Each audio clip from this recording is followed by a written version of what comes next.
welcome to our scheduled work session this evening. We're going to review some updates from area transit for our work session today, and I'll turn it over to Transit Director, Mr. Todd Woods. Thank you, sir. Hello.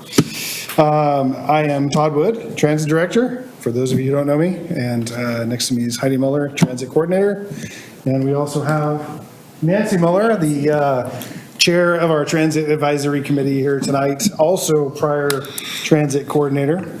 So she's left transit and then never left transit. So what we're going to do today is I'm going to take you through transit beginning to end. I'll go quick because our time is a little bit limited, but I will try to cover everything important and unimportant as we go along. So I have a PowerPoint presentation, so I get to do that too.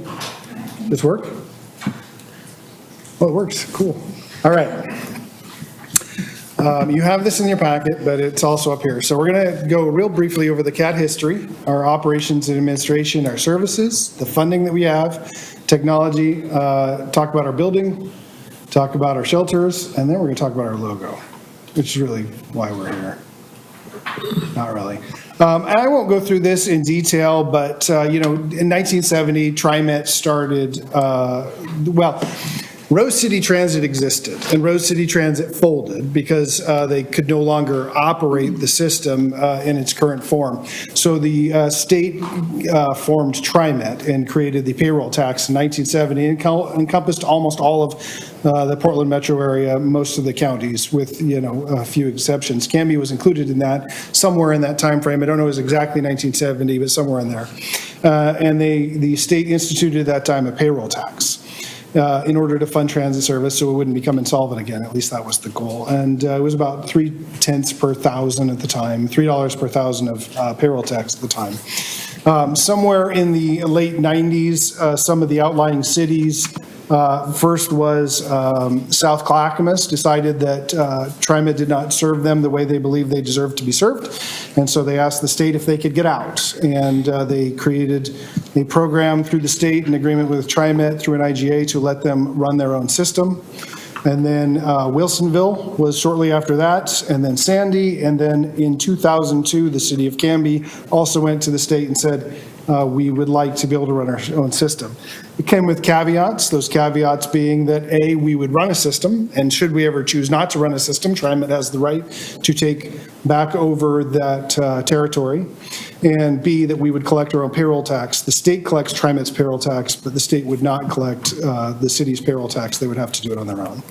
And at the time, TriMet established a $6 per thousand payroll tax. That was their current rate. And so that is the city just carried that forward. And we have now for 21 years kept it at $6 per thousand, whereas TriMet has raised theirs every single year since. So that is how we came to be. Somewhere along the line, the economy crashed. Most of us lived through it. I was actually working at TriMet when the economy crashed. And most transit systems took a huge hit. There were a lot of grants that went away, the Betsy credits, which were energy credits that they used to sell for money. And I don't understand that program, for those of you who are familiar with it, but they would trade credits for cash for the system. Those went away, a lot of grants got cut, and almost every system in the entire state cut services, including the City of Canby. We lost all our loops. When I was working at TriMet, we laid off something like 100 just administrative people. They stopped hiring people. They cut multiple routes. Here, they lost all their Canby loops and some of their 99X service, and they started the dial-a-ride service in order to fill in some of the gaps that the loop used to do, as well as creating the shopper shuttle, which was a free shuttle, basically dial-a-ride that went to and from the stores. Since then, we have slowly begun to rebuild. So we started Saturday service on the 99X. We have, a couple of years ago, instituted the Canby Loop program, which is incredibly successful to this day. And coming soon, we will be expanding that to Saturdays. Are they allowed to ask questions? No, I'm sorry.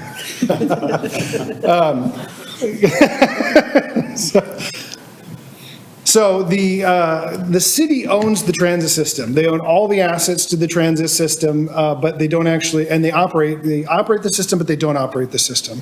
There are actually only 3 employees dedicated to the transit system, myself, Heidi, and then we have a part-time administrative assistant, Melody Thompson, who works with us 4 days a week and helps us maintain the office. The rest of the system is actually run by Transdev, which used to be First Transit, but they got bought out by Transdev, which is an international corporation that runs multiple different systems all across the world, including, France and other places like that. They also run currently TriMet's dial-a-ride system. We pay them on a per-hour rate, and we negotiate that rate on a periodic basis. When we first got First Transit, you go out for RFP, you get in your bids, you take the best bid, and then you negotiate anywhere from 3 to 6 years. We negotiated a 3-year contract with 1-year extensions, and this will be the last year of the 3-year contract. Beginning in January, we'll have to negotiate the 1-year extensions. The cost goes up every year. They have 15 drivers, 3 dispatchers, a manager, and a supervisor. And so right now we pay about $80.34 an hour. And what that buys us is bodies. The buses are ours, the buildings are ours, the software is ours, the hardware is ours. We just are buying time, bodies driving buses. So that is what that pays for. We have, I won't go through these, but we have a lot of buses. We only have 3 of the larger buses. I'd like to have more of those, but as the system has grown, our 99X could use a little bit larger buses. We have 5 what we call RBOC cutaways. They're great little buses that have a angled doorway, which makes it better for people with mobility devices to get in and out. They were actually designed for Christopher Reeves. So that is what RBOC stands for. It's Cobra backwards. And that was on purpose. And so we use the cutaways, the 528 foots, those do our loop. They also do the 99X. The rest of the buses and our Ford Transit are relegated to dial-a-ride most of the time. Our Ford Transit is our newest vehicle, and it's probably the best one we've got in a long time. It's fantastic. Just like the ones that Amazon uses, except it's got 9 seats in it, as well as a lift on the back, and it's just really maneuverable. It's easy to maintain. It's cost efficient, and people really like it. So I plan on, in the future, replacing most of the smaller cutaways with the transits. They have some great electric options as well. We were looking at those at a recent conference, and I'd love to start looking at replacing some of the transit with the electric transit, because we have a fairly flat city, and electric vans will do pretty well in our city. So I'm hoping to do that. They just need money. Todd, quick question. Yeah. The Gilligs, those run the main 99 between, okay. Yep, they are the most you're saying they're not big enough? Mm-hmm. You're saying they're not big enough? No, the cutaways aren't big enough. They can be. We don't get tons of ridership, but the Gilligs are better. They're better for a couple of reasons. One, they're built for more mileage. They last about 500,000 miles, whereas the RBOCs are rated for about 250. So you get twice as much time out of them. They're diesels, so they're better for those long distances than the smaller buses. They're built a lot tougher, so they're better on the wear and tear. Okay. They're just expensive. One of those Gilligs, the last one I bought was $462,000. So they're expensive, but they last. They last a long time. So I think our current ones are 2012s. We have one that's new, but the others are 2012s. Is that right? Yes. Yeah. And we have one Impala that nobody drives because nobody likes the Impala. I drive the Impala. Okay. How drives the Impala? I see her in it. We have office space on Hazeldale Way in Suite C. We rent a space from Mr. Zimmer, who owns that property out there. He's been very kind to us. We were only supposed to be there for a few years before we built our own building, and COVID hit, and we're still there. And so he's been generous enough with us to keep working with us, let him. He's got people who want our space, and he's been asking us to when we're going to get our building going, but he's allowed us to continue to rent there. He's even going to plan for if he absolutely needs to get that space rented to move us to the space next door temporarily. Our transit center, which is right out here, was given to us from the Cutsverse, and we've had it for, I think, the entire time, right? We built new stuff, I want to say, it was 2011 was the last build on that thing. We're currently renovating it. It's all the fascia boards are being replaced, being repainted. Heidi and Melody went out and redid all the planters, so all the planters are now full of plants again, all the water works again, all the lights have been redone, so all the lights work again, and the clocks work again. So the entire transit center has been refurbished at this point, so we're just trying to bring it back up to its glorious level. We own property on Hazeldale Way that's directly behind us. There's a 2-acre property right behind us. It's just an empty lot. Used to belong to Pioneer Pump. Now it belongs to us. Julie bought it in 2019, and we've been hoping to put a building on that for quite some time. But it's just about the perfect size for us. All right, so what do we do? A lot. We have the 99X, which has been the bread and butter of this system since it started. It runs Oregon City to Woodburn. It runs from about 5 in the morning till roughly 11 o'clock at night, give or take. It has run continuously, even with the pandemic. We did not shut down that service or reduce that service. It's probably one of our, it is one of our most used services. We pull a lot of people in from Woodburn into Canby. We bring a lot of people to Oregon City. So a lot of people are using our service to move in and out of Canby from the surrounding cities. It's been great. Used to do better before the MAX got built, because a lot of people were using it to get on the 33 and take it downtown. But once the MAX got built, a lot of people started driving to the park and ride down there. But we still have a fairly robust ridership. A lot of our ridership is people who need it and can't afford otherwise. Our dial-a-ride service is our elderly and disabled service. We run that Monday through Saturday, and that is for folks who can't use the fixed route service. Probably one of our most important services. We have a number of people that we take to dialysis that would have no other way to get there. We take people up to Willamette Falls that would have no other way to get there. KCI Institute gets, not KCI Institute, what is it called? iHealth Northwest. And it gets a lot of our business as well, as we bring a lot of people up there. And we bring folks that live in Oregon City to Canby. Part of our IGA says that we will service all trips between Oregon City and Canby on the dial-a-ride service. So if somebody in Oregon City calls us and says, I need to get to Canby, then we go pick them up.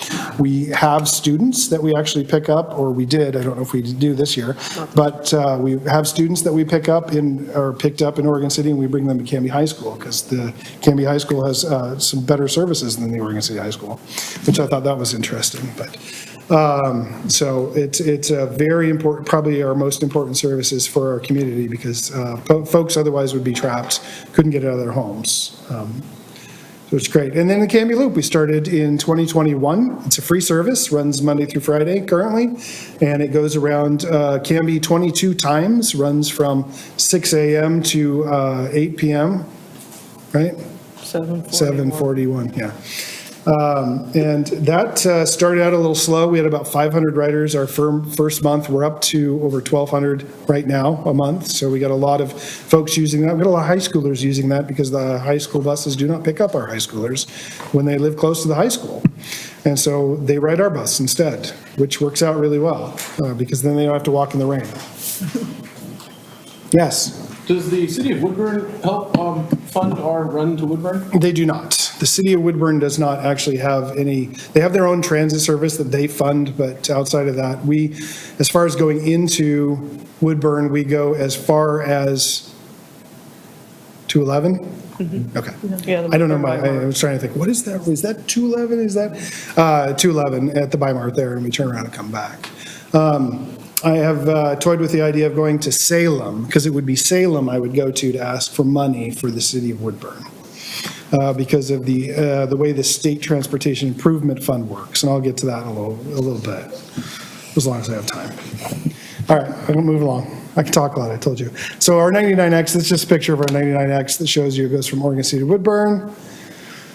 Dial-a-ride services, we have roughly 3 right now. Complimentary paratransit, that's required by law. On your fixed route services, you must provide services up to 3/4 of a mile, so we do that. General public dial-a-ride, if we have room on our dial-a-ride buses, we allow anybody to ride those. The shopper shuttle, which was originally created to help when the other loops went away to get people to and from the store, was a free service. It's basically dial-a-ride that's free. Ever since we started the loop, that service has plummeted by 65%. We just don't have people using it, and it's difficult to work around because the drivers that do dial-a-ride also do the shopper shuttle. And so we have to work around people who may need the dial-a-ride service in order to deal with the shopper shuttle group, and there's only a handful of those left. So after talking to the advisory committee and looking at the numbers, we all agreed that we would discontinue the shopper shuttle. All the folks that use the shopper shuttle can still use our dial-a-ride service. So it's still available. The only difference between that and our shopper shuttle is the shopper shuttle is free, and anybody who has financial issues and can't use the dial-a-ride service just needs to contact us. We have programs to help folks who otherwise can't afford it. So really, they're not losing much, if anything. This is just a picture of our loop. We stop at every major park and every major store for the most part.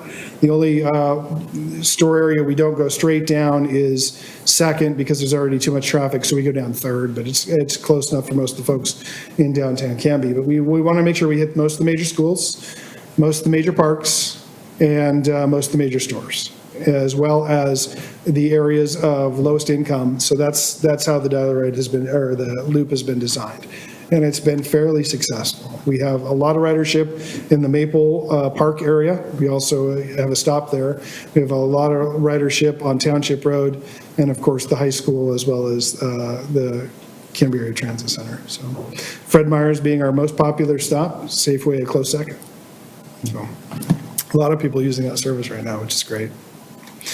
We are going to expand that service to Saturdays, starting not this Saturday, but next Saturday. We got enough money in the State Transportation Improvement Fund to add Saturday service on the loop. It's been our most requested service. It's going to run from 8 a.m. to 10 p.m. The hope is that it runs later so that if folks want to go out to dinner, they can go out to dinner. So, and since we don't have as many students, we don't worry too much about the school times. That's our ridership for fiscal year. We count our ridership fiscal year to fiscal year. So last fiscal year, the dial-a-ride had about 12,000 people. Our 99X, as you can see, is doing about 52,000 people. Overall, we provided 82,000 rides on our service last year. So a lot of, for a city of 18,000, we're providing a lot of rides, which is great. We are one of the most connected cities in the area. From this transit center, you can go north and get on TriMet service and get just about anywhere. You can go south, you can get on Woodburn service, you can get on Salem service and get just about anywhere there. Wilsonville comes into our transit center, so you can ride the Wilsonville bus back to Wilsonville, and there you can get on the West or any other services that Wilsonville connects with. Or if you want to head to Molalla, that Molalla bus comes into us as well. So our little town here is connected to just about anywhere. Julie, when she was working here, took a trip one time with one of our advisory committee members all the way up to the top of Mount Hood Timberline to have lunch using just the bus system. So Nice. very well connected. You can get all the way to the beach if you want to from our city. It's pretty cool. So as far as the services go, we have a new schedule coming out on the 99X, which starts Monday. That we found some efficiencies. We're not adding service per se. We simply looked at the time it takes the buses to travel to and from Oregon City. We were able to reschedule that and add 7 additional trips to Woodburn without actually adding additional time in the day. So this was just time that buses were sitting and not actually moving. So now the buses will be moving. So we're hoping to see a little more ridership in that area and to make it a little more efficient for folks that are riding that. The shopper shuttle goes away Monday.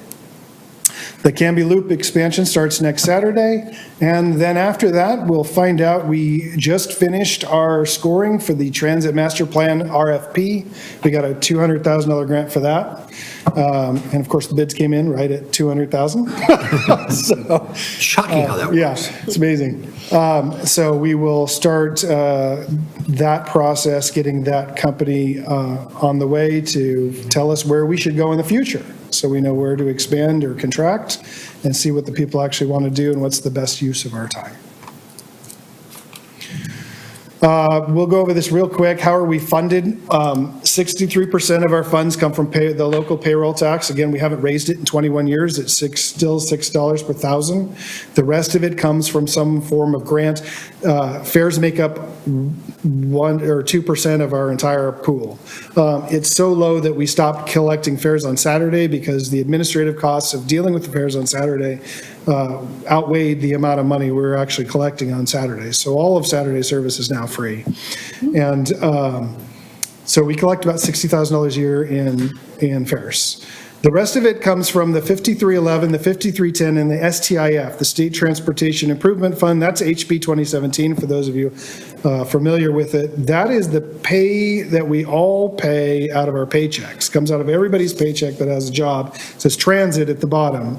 That money is collected by the state and distributed to the qualified entity. In our case, it's TriMet. So then we go to TriMet and we say, we want to do these things with this much money, and the TriMet Board of Directors says yes or no. And usually they say yes. So, and everybody in the Portland metro area does the same thing. Multnomah County, Clackamas County, Wilsonville, all of us. We all get together, we all put in our projects to a committee. The committee votes on it, that goes to the board approves it. And that's how we get the money for those. We get about $300,000 a year in money from them. Then we have our 5311 is about $300,000. That runs our 99. Our 5310 is only about $80,000. I expect that to go away shortly. We used to have the State Transportation Fund, but the governor took that away from us, so that one's gone. That was about $125,000 a year. They did roll that into the State Transportation Improvement Fund, so we did get most of that money back through that process, but now it's flexible, and it can go up and down depending on the economy. So, any questions? All right, we're going to be real brief here. We put in a lot of new technology. It's really cool. It helps us on the back end do a lot of neat stuff. Our favorite part, though, is the customer-facing end. And I don't know that we really have time to go into it today. No, if you guys want, I can come back and do a demo. But if you scan that code, it downloads an app. You can see where our buses are on the system. You can watch where the loop is. You can watch where the 99X is and know when it's going to be at your stop next, which is really cool. We also partnered with Clackamas County to build a new website. We were going to demo this, but we'll not do that either. This website actually encompasses all the Clackamas County systems. So you have Sandy there, you have Clackamas County's Mounted Express there, you have Clackamas County's Oregon City and Clackamas Loop, South Clackamas Service, and Smart Service, and you could click on any of those and they will take you to that service so you can see where that service goes. You can also use the trip planner, which will plan your trip from any of our services, including TriMet, and connect us all up, and then you can see where your bus is. It also includes other information about other services like Amtrak, trains, everything. So you can even plan a trip if you wanted to go out to the coast or anything like that. You can do it on this website. Yep. It interfaces with everything. Yep. So that's rideclackamas.org. Not just Clackamas County. We got a grant to get this created. The group of us did, and then we have a grant to operate it for several years. So now everybody can go to one website and get all of our services in one place. It's really cool. There'll be more on that at C4. Yay. Okay. Our office, we have just collected the RFPs to start the process to engineer our office. We're looking at probably about $4 million. I think I have about 2.5 in cash, so we'll have to come up with another 1.5 as the process goes. But once the RFP comes back and we pick somebody to carry us forward, we'll get into the engineer and design process. But it's a $4,000 operations facility, which will house all the operators plus us, as well as a yard that will be electrified for future electric vehicles or whatever technology wins the day, whether it's hybrid electric with hydrogen or what. Wash bay that we'll be building, and we can always put a maintenance facility in. And the great news is right across from the food carts, they're going in, so it's going to be a great place to be. Everybody will want to come see us. The bus shelters may get done someday. This project started in 2019. It was a collaboration with ODOT. ODOT would redo 99 and rebuild all the platforms, and then we would install the bus shelters. We've bought and ordered the bus shelters. They're beautifully sitting all disassembled over in our yard. We're still waiting for the 99 project to get done, and when it does, we'll install a bunch of bus shelters. And 99 will have bus shelters within city limits. It'll be great. We're excited. That would be great. Someday it'll happen. Oh, all right. And then, finally, the logo, the one that's going to cause everybody the consternation. I'm just kidding. So we've had this logo now forever. It is morphed, and I'll show you all the different ways it's morphed over the years, but it's always been placed on a cat because, cat, it's a cat. It was so popular that a system up in Mount Hood decided to rename themselves Columbia Area Transit and take basically all that logo, and you go up there and it's a purple cat, but it's still a cat. Why did we want to do this? The city redid their logo. We wanted to realign with the city, bring us up a little bit in professional standards. We wanted to update the symbol. We've been using the paw for a long time, and what I find really funny that most people don't notice until you point them out is we're right next to a vet. They have the same logo as we do, but it's brown instead of green. So it's a very popular logo. And we wanted to make it unique and recognizable. So we hired a firm to help us out. These are our old logos. I call it the hummingbird. It's the cat leaping to the right, and then you have the whiskers, and then when there's one of our buses, and that's our upper left is our current logo, and there's our current sign. So, which could be a bet. We get a lot of people coming in with their animals and other things. We don't mind. Their cats in too. Cats. We get cats. Or we get the dogs. We have little cat statues, and the dogs get mad and start barking at the cat statues. So we get that, and we get a lot of stool samples. Oh no! So that's a lot of fun. So we hired a firm to help us update, and we went through multiple iterations. And Jamie was with us, and we tried different cat paws, even bats. We even had bats, cats, and other things. And we finally settled on this Canby Area Transit logo. And we liked it because it was updated. It's a little more professional. It's a little more stylish. And it's very unique. It's got a unique look to it and a unique kind of recognizable symbol. I put in here this is different ways it can be used, different methodologies. They gave us a color palette so that we could match it with other items, or if we're painting something. It was a great project and a great proposal. And then, says work, there we go. So this is what it'll look like on a lot of our stationery, like mugs and stuff like that. It's probably hard to see here this way. So we thought we'd provide you with a more concrete example of what it looks like. Presents.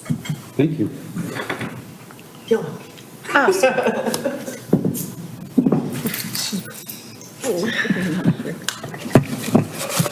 Just trying to be polite. It's okay.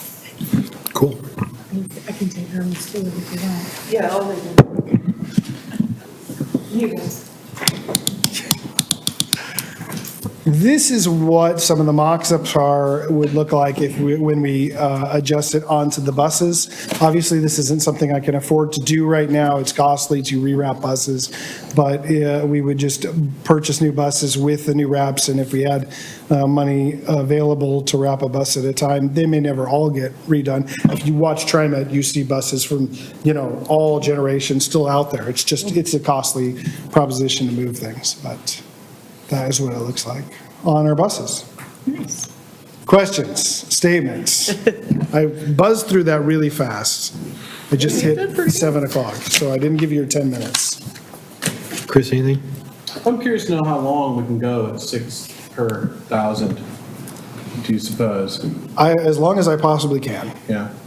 We've done it since what, 2000? We've done it since 2002. I'd like to keep it there as long as I possibly can. Right now, we're fine. The key is to manage your growth, but the reality is that things are going up at a rapid pace. So I do expect my contractor this January to try to negotiate a significantly decent rate hike. And so we'll be looking at what that looks like. I have a decent pot of money. Right now, we are bringing in more than we're using, but that's because we've been very careful about how we add things back and the grants we get. For instance, our loop services are 100% funded by the State Transportation Improvement Fund, which is good unless the economy crashes. If the economy crashes, then we don't have the funding to manage the loop. Our Saturday services are 100% funded by that as well. And of course, payroll tax is completely dependent on the economy. If all our employers in the city start to lay off people, or if construction really tanks, then we'll see that go down as well. So the answer is, who knows? Maybe forever, maybe in 3 years, we're saying we don't have enough money and we have to relook at that. I would like to keep it there as long as humanly possible. At least that's my goal. Anything else, sir? Nope. Council President Hensley? Thank you, Mr. Mayor. I piggyback on that. You said that we've stayed at 6, where TriMet has raised it every year. Yeah. Assuming that when we took it over, they were at 6. What are they now? I want to say it's 789 was the last figure I remember seeing. That sounds right. Yeah.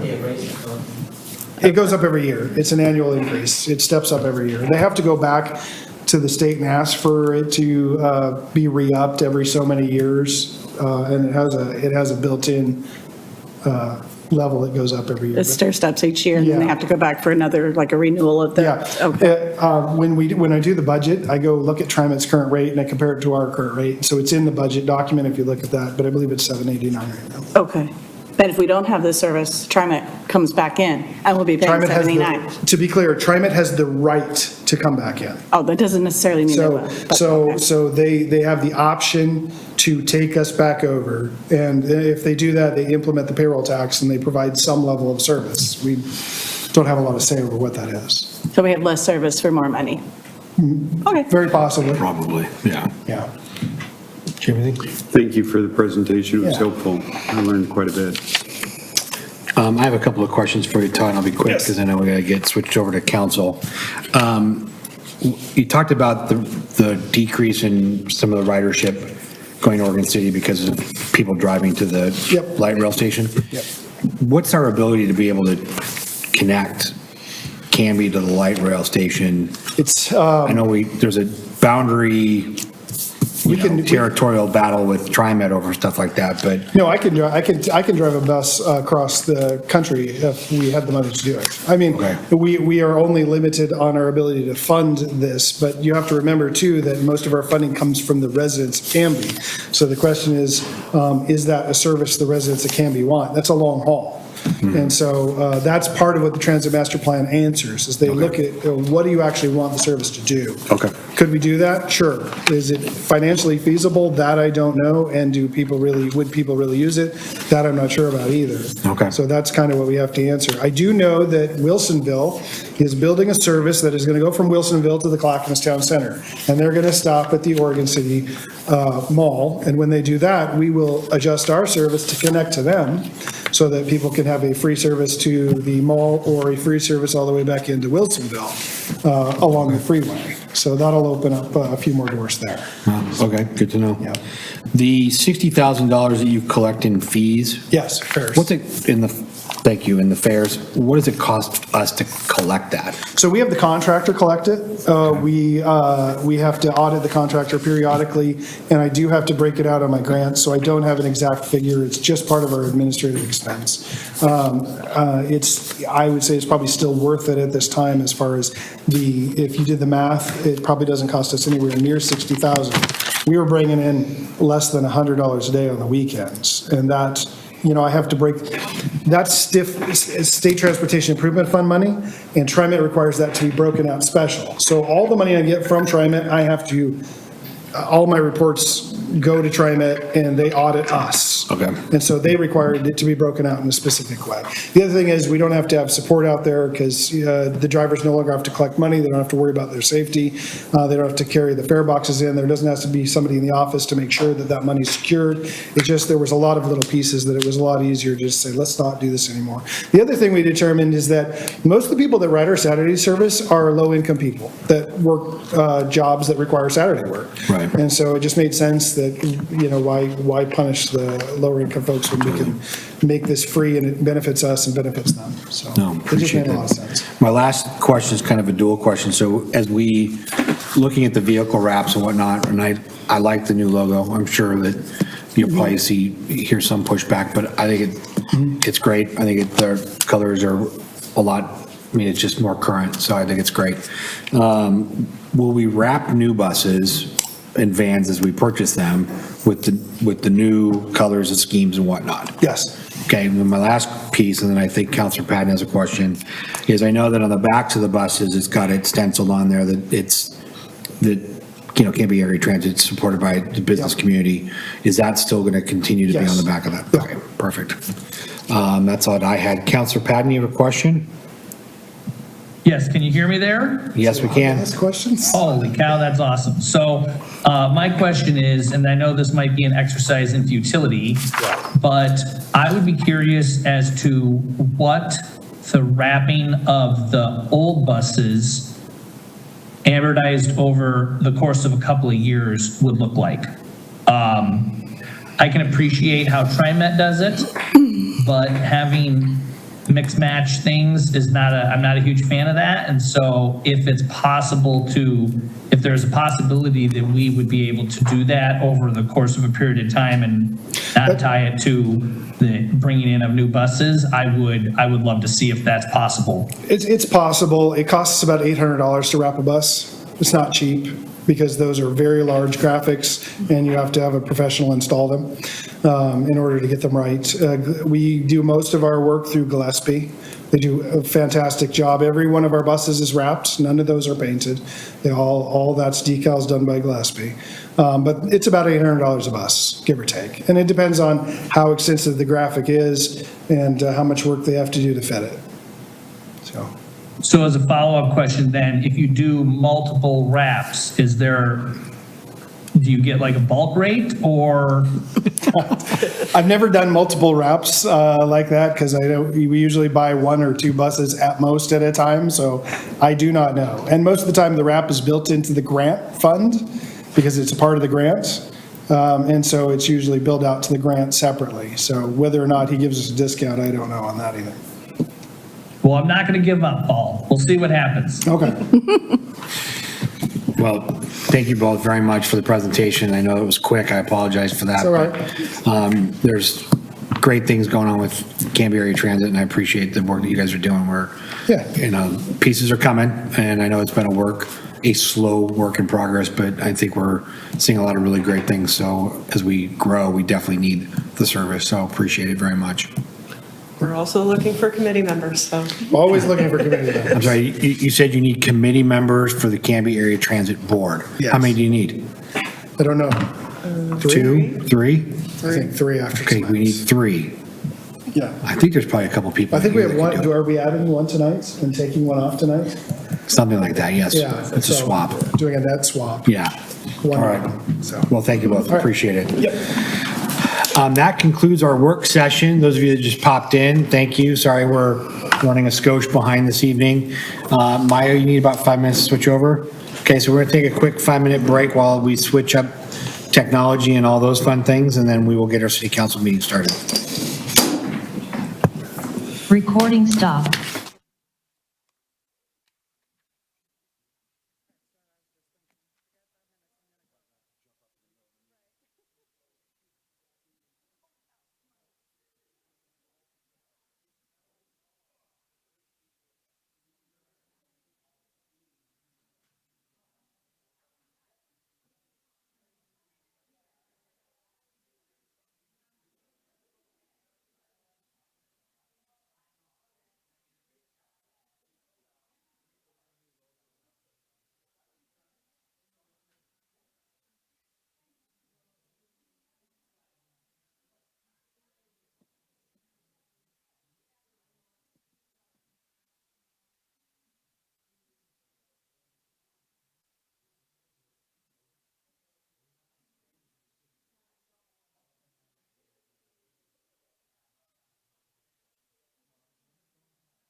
Canby, welcome to the first meeting of September here on the 6th of this great month.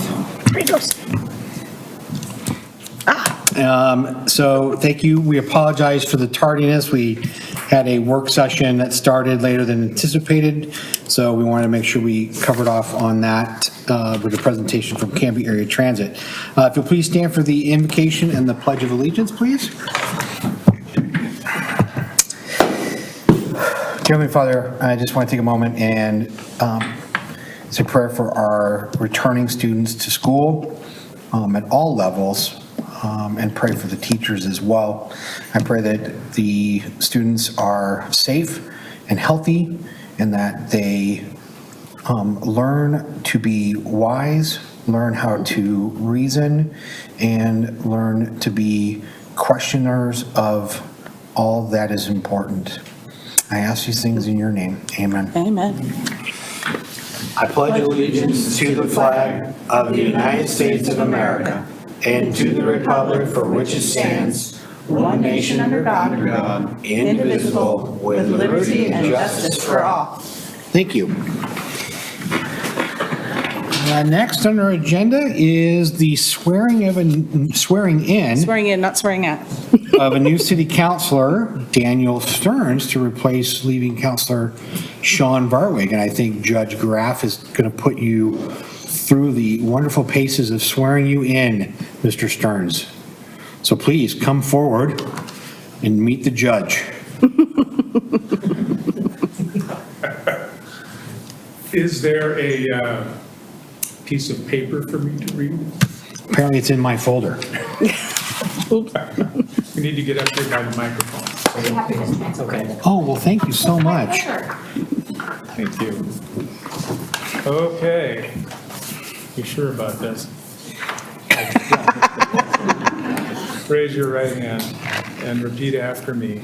I state your name, I, Daniel Stearns, do solemnly swear do solemnly swear that I have been duly appointed to the office of City Councilor of the City of Canby, I have been duly appointed as councilor of the City of Canby, that I am a qualified elector of the City of Canby, that I'm a qualified elector of the City of Canby, and that I have resided in the City of Canby for not less than 12 months, I have resided in the City of Canby for not less than 12 months, immediately prior to the City Council appointment immediately prior to the council appointment, on September 6, 2023, on September 6, 2023.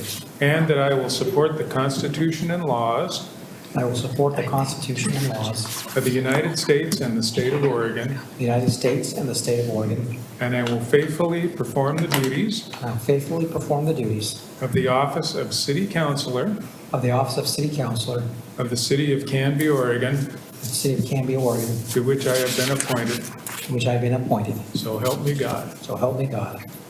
Congratulations. Okay, we're gonna say- I've got it. Whether it's got ink is another question. So right there.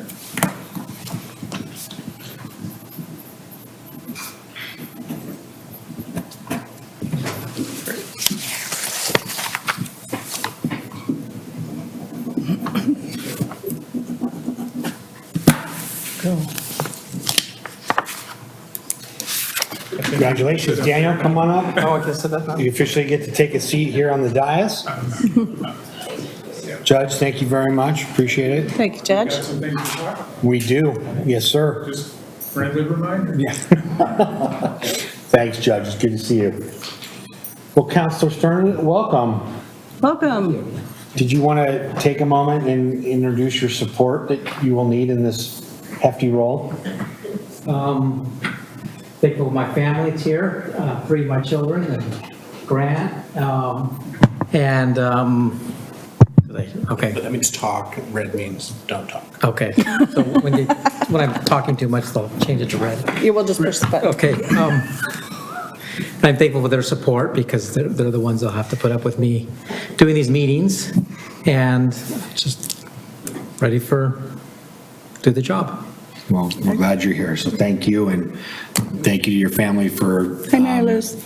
supporting him in this piece, because it is truly a family affair, so thank you. Well, welcome. All right, well, we're going to move forward here.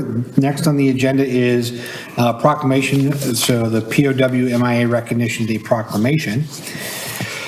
So, whereas the United States of America has participated in many wars, calling upon its sons and daughters to fight for their country, and whereas American men and women have been held captive by hostile powers during their military service, and whereas many American prisoners of war were subjected to harsh and inhumane treatment by their captors, which often resulted in death.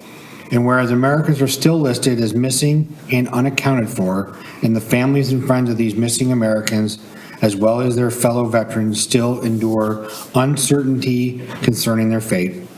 And whereas the sacrifices of Americans still missing are deserving of national recognition and support for continuing priority efforts to determine their fate. And whereas the City of Canby is proud to join with other cities in the state of Oregon and in the nation in honoring those still missing. Now, therefore, I, Brian Hodson, by the virtue of the authority vested in me as mayor of the City of Canby, hereby proclaim September 15th, 2023 as POW MIA Recognition Day in Canby, and encourage all citizens to join in the observance. Given unto my hand this 6th day of September 2023. And I think we've got a couple of people here to accept that. Mr. Mayor, this is our auxiliary president, Larry Horn, on behalf of the post 6057 to accept the proclamation. And as auxiliary president, he also has a gift, a token of thanks and remembrance for POW MIA to all the council members. Thank you, and I want to say thank you very much, and I really appreciate everything that Canby does for the VFW and for the veterans. If you don't know, I belong to the American Legion also, and Canby has always supported the veterans. And like I said many times, if it wasn't for the veterans, we'd be speaking a different language. So I want to say thank you very much, and I'm really humbled to be living in Canby. Thank you. Thank you, Larry. Appreciate it.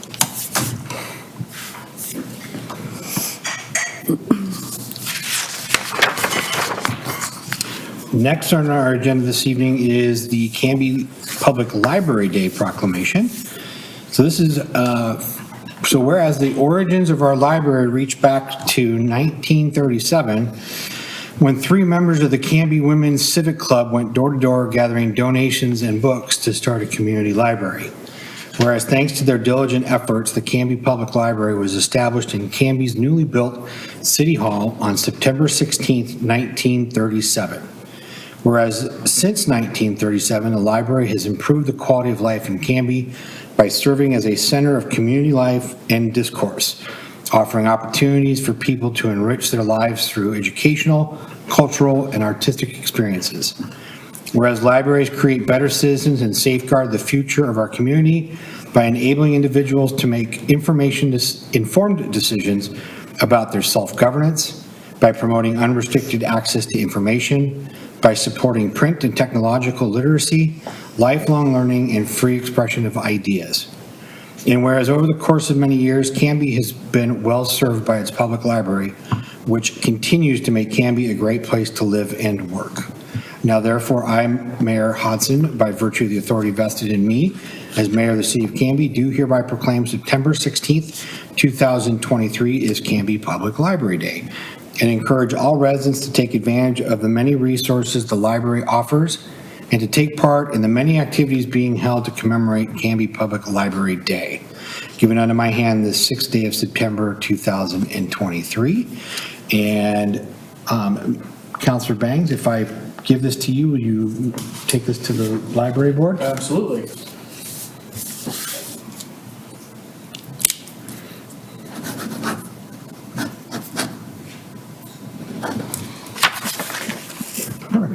Thank you, sir.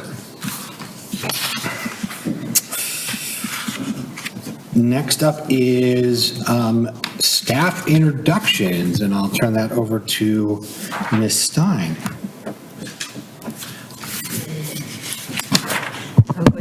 it over to Ms. Benham. Okay. Mayor and City Council, I would like to formally introduce you to Christopher Layson. He goes by CJ, our Deputy City Recorder. CJ has a variety of work experience, including financial, manufacturing, and human resources. Most recently, he served as the HR recruiter at a Kroger manufacturing plant. He has a bachelor's degree in theater and has 3 kids, all whom are all attending Canby schools. He started on August 28th, and I'm delighted to have him here at the city. Welcome. Welcome, CJ.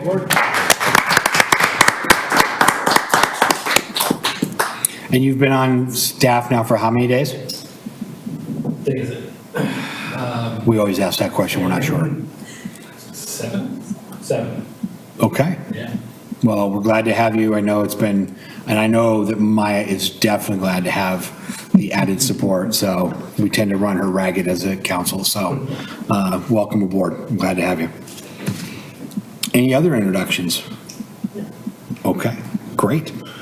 Next up is citizen input and community announcements. This is an opportunity for audience members to address the city council on items that are not on the agenda. If you are attending in person and would like to testify or make an announcement, there are yellow cards located on the back podium. If you will fill them out and please bring it to our city recorder, we will make sure that you are given your opportunity to speak. All speakers are given 3 minutes to address the council.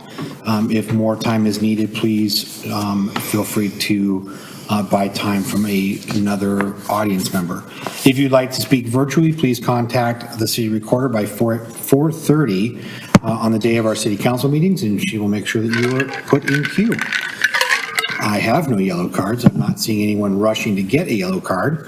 So we will conclude our citizen input and community announcements, and we'll move into the consent agenda.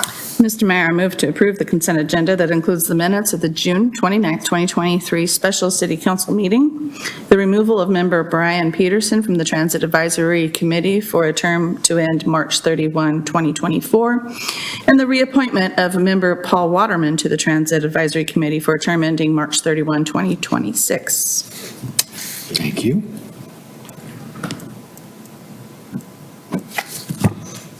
Second. Anyone? Motion's been made by Council President Hensley and seconded by Councilor Bangs to approve the consent agenda, which includes the June 29th, 2023 special called City Council meeting minutes, approval of removing member Brian Peterson from the Transit Advisory Committee for the term that was ending March 31st of 2024, and then reappointing member Paul Waterman to the Transit Advisory Committee for a term ending on March 31st of 2026. Any questions or discussion? All those in favor? Aye. Anyone opposed?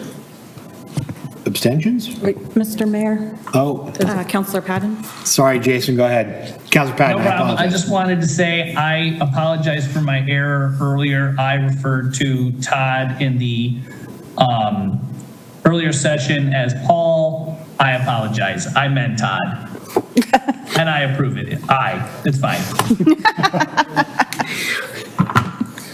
I'll do a better job of remembering that you're online and not here presently, so I apologize. Thank you, Maya, for Yeah, I'll try to catching that. watch the So screen too. what are we at? That passes 5-0. Next up on our agenda this evening are ordinances and resolutions. Our first item is ordinance number 1609, an ordinance authorizing the interim city administrator to approve the expenditure of $200,000 to Canby Library Holdings for the redevelopment of the former Canby Public Library as part of the Oregon Main Street Revitalization Grant. And that is up for second reading. Eileen, you want to give us could we get an update or a refresher on that? I'm happy to, and I'll call Jamie up to the stand, please. Up to the stand. Approach the bench. Up to the table. Good evening, Mayor and Council. So Jamie Stickle, Economic Development Director. And just as a refresher, this item before you is to award the Canby Beer Library, which is Canby Library Holdings, $200,000, which was originally awarded to the city as part of the Oregon Main Street Revitalization Grant. This grant was for the building when the city held that ownership, and it is something that is allowable as sort of a pass-through grant. So it is only allowed for Main Street organizations, which the City of Canby is one. So normally in other communities, it's a nonprofit, and that pass-through grant is for a private individual or private company who holds those buildings. So it's allowable. The $200,000 just is over the authorization for the interim city administrator. So we ask that we authorize this ordinance to move forward. Thank you, Jamie, for the refresher.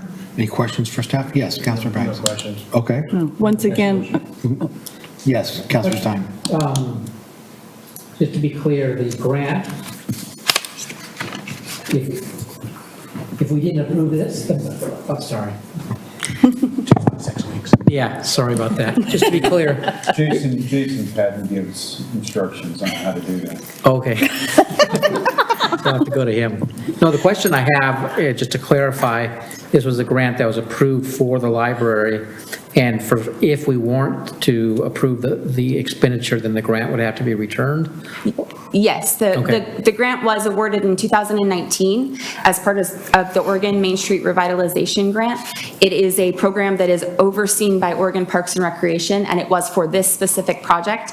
When the ownership changed, and then also when the scope of work has changed, city staff and new ownership has been working with the granting organization so that they are up to date on those changes. They approved those changes.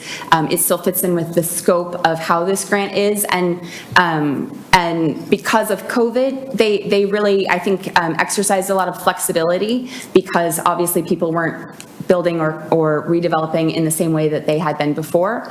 And then also understanding that project scope does change, even if it wasn't a change in ownership or a change in ownership and then a project change, that can happen in any community. So yes, this grant was from Oregon Parks and Rec to the city for this building. Now we are passing it through to the new owner, and it was part of the purchase and sale agreement, which was approved in February of 2021. Okay, but yeah, I just want to make it clear, or be clear that absolutely. it's either send the money over or send the money back. Correct. Okay. Great. Question. no, that pretty much answered, that was kind of what I was going to ask, so I'll just make a motion that we could adopt ordinance number 1609, authorizing the interim city administrator to approve the expenditure of $200,000 to Canby Library Holdings for the redevelopment of former Canby Public Library as part of the Oregon Main Street Revitalization Grant, up for second reading. Thank you, sir. Motion has been made by Council President Hensley and seconded by Councilor Bangs to approve ordinance number 1609, an ordinance authorizing the interim city administrator to approve the expenditure of $200,000 to Canby Library Holdings for the redevelopment of the former Canby Public Library as part of the Oregon Main Street Revitalization Grant. Roll call vote. Counselor Patton? Aye. Counselor Maldonado, or excuse me, absent tonight. Counselor Banks? Aye. Counselor Davis? Aye. Counselor Stearns? Aye. And Council President Hensley? Aye. All right, motion carries 5-0. Thank you very much. Jamie? Yep.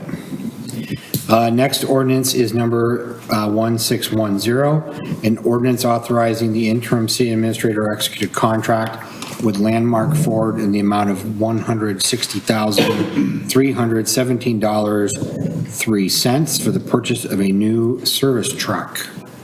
And I will call Jerry up to the table for this. Wonderful. I knew we'd get you up here somehow. Hello, Mayor explain Council, those Jerry 3 cents. Malzine, Canby Public Works Director. This truck,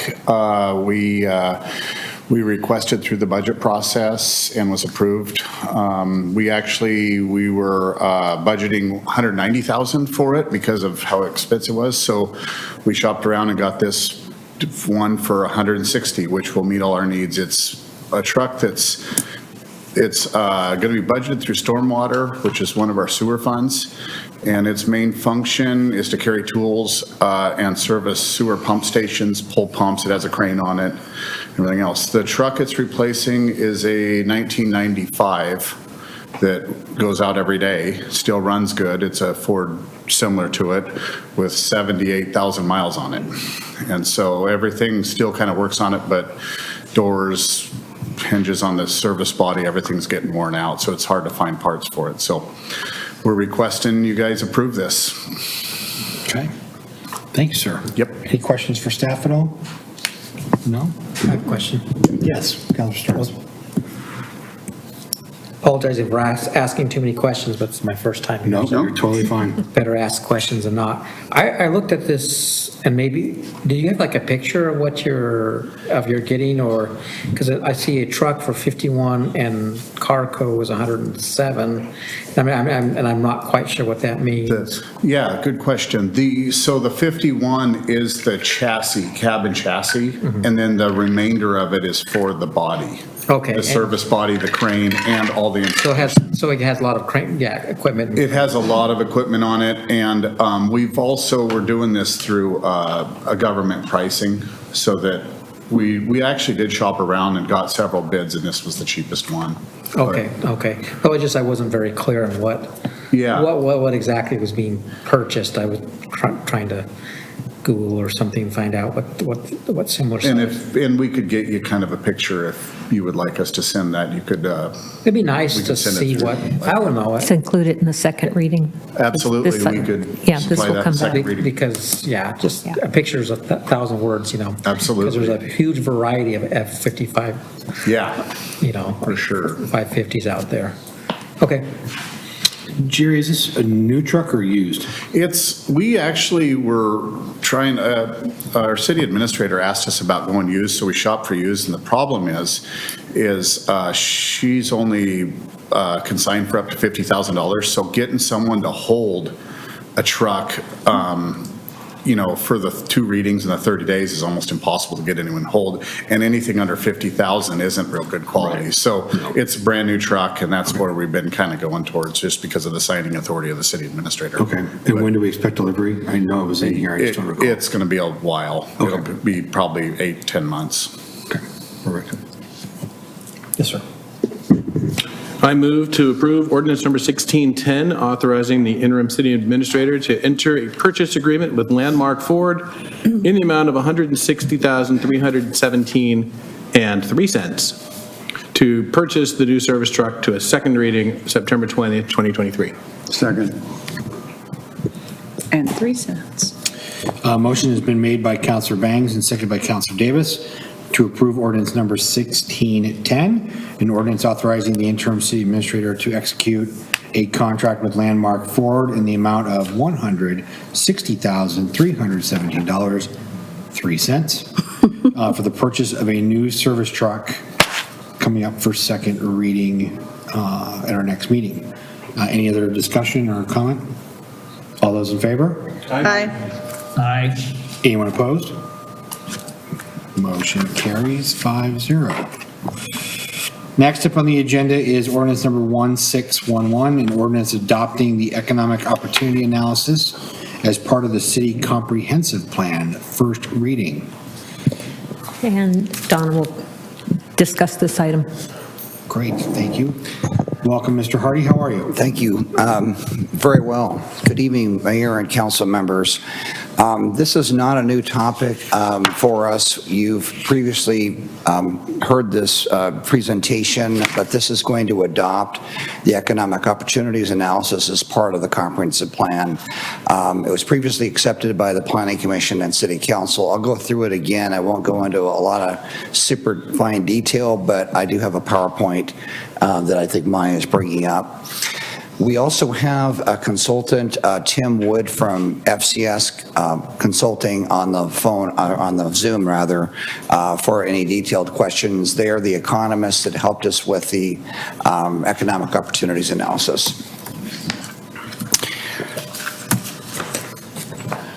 So next slide, Maya, please.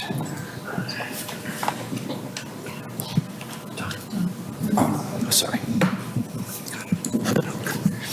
So I just wanted to start out again. The city received a grant from the Department of Land Conservation and Development, and that was money that we were given to go ahead and put that together. Thus, the consulting firm FCS was hired as part of that process. And as I mentioned, the Planning Commission and City Council previously accepted the economic opportunities analysis. Tonight is going to be the incorporation of the economic opportunities analysis as part of a text amendment into the Canby Comprehensive Plan, the current Canby Comprehensive Plan. So what is this kind of broadly as a framework? This is really a programmatic plan. It will guide us through the next 20 years in terms of looking at, this plan really looks out 20 years in terms of the land need to accommodate forecasted jobs based on historical needs. It establishes targets for those jobs and employment that would be brought into the city, and also that would be part of the economic chapter of the comprehensive plan that is being updated as you are aware. We have a number of folks that were involved in the Economic Opportunities Analysis Advisory Group. They were from the State Department of Land Conservation. We had several people from the county. We had nonprofit and local businesses, as well as the mayor and council members and former council members. So the economic opportunity analysis, again, is to forecast growth scenarios, and we're going to go through those briefly, the low, medium, and high growth scenarios, and what was accepted previously and what is recommended tonight. We're going to talk about the objectives for the economic development objectives, which were previously reviewed as well, and also the vision statement. And again, the final piece of this is just the integration of this into the Canby Comprehensive Plan as part of the Canby Code and how it's consistent with Canby Code and state law. So there's 3 growth scenarios were looked at by the advisory committee as well as previously by the Planning Commission and City Council: low growth, medium growth, and high growth. The medium growth was accepted by the advisory group and the Planning Commission and City Council. That is a growth rate that is parallel to the last 11 years of growth in Canby for employment, and that would be commercial and industrial employment. It's the most likely growth scenario from our economist perspective going forward, and thus that was picked. It is in the middle, obviously, thus the middle growth scenario, which seemed realistic in terms of looking at the next 20 years and forecasting what that would mean. And these numbers are fairly big, and I realize that, but since there really hasn't been a lot of planning on growth boundaries since 1984, it probably shouldn't be a surprise that we're running out of commercial and industrial land. And again, this is over a 20-year period. So the medium growth scenario is about another 438 acres of land that's needed outside the current urban growth boundary, and about another 8 acres of commercial land.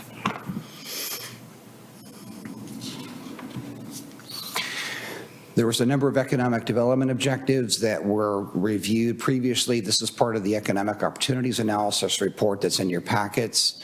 And I can go through these if you would like, but I can go through the detail of these. But these objectives really are ones that have been vetted previously and were supported again by the advisory group, Planning Commission, and City Council, and vetted through a public process.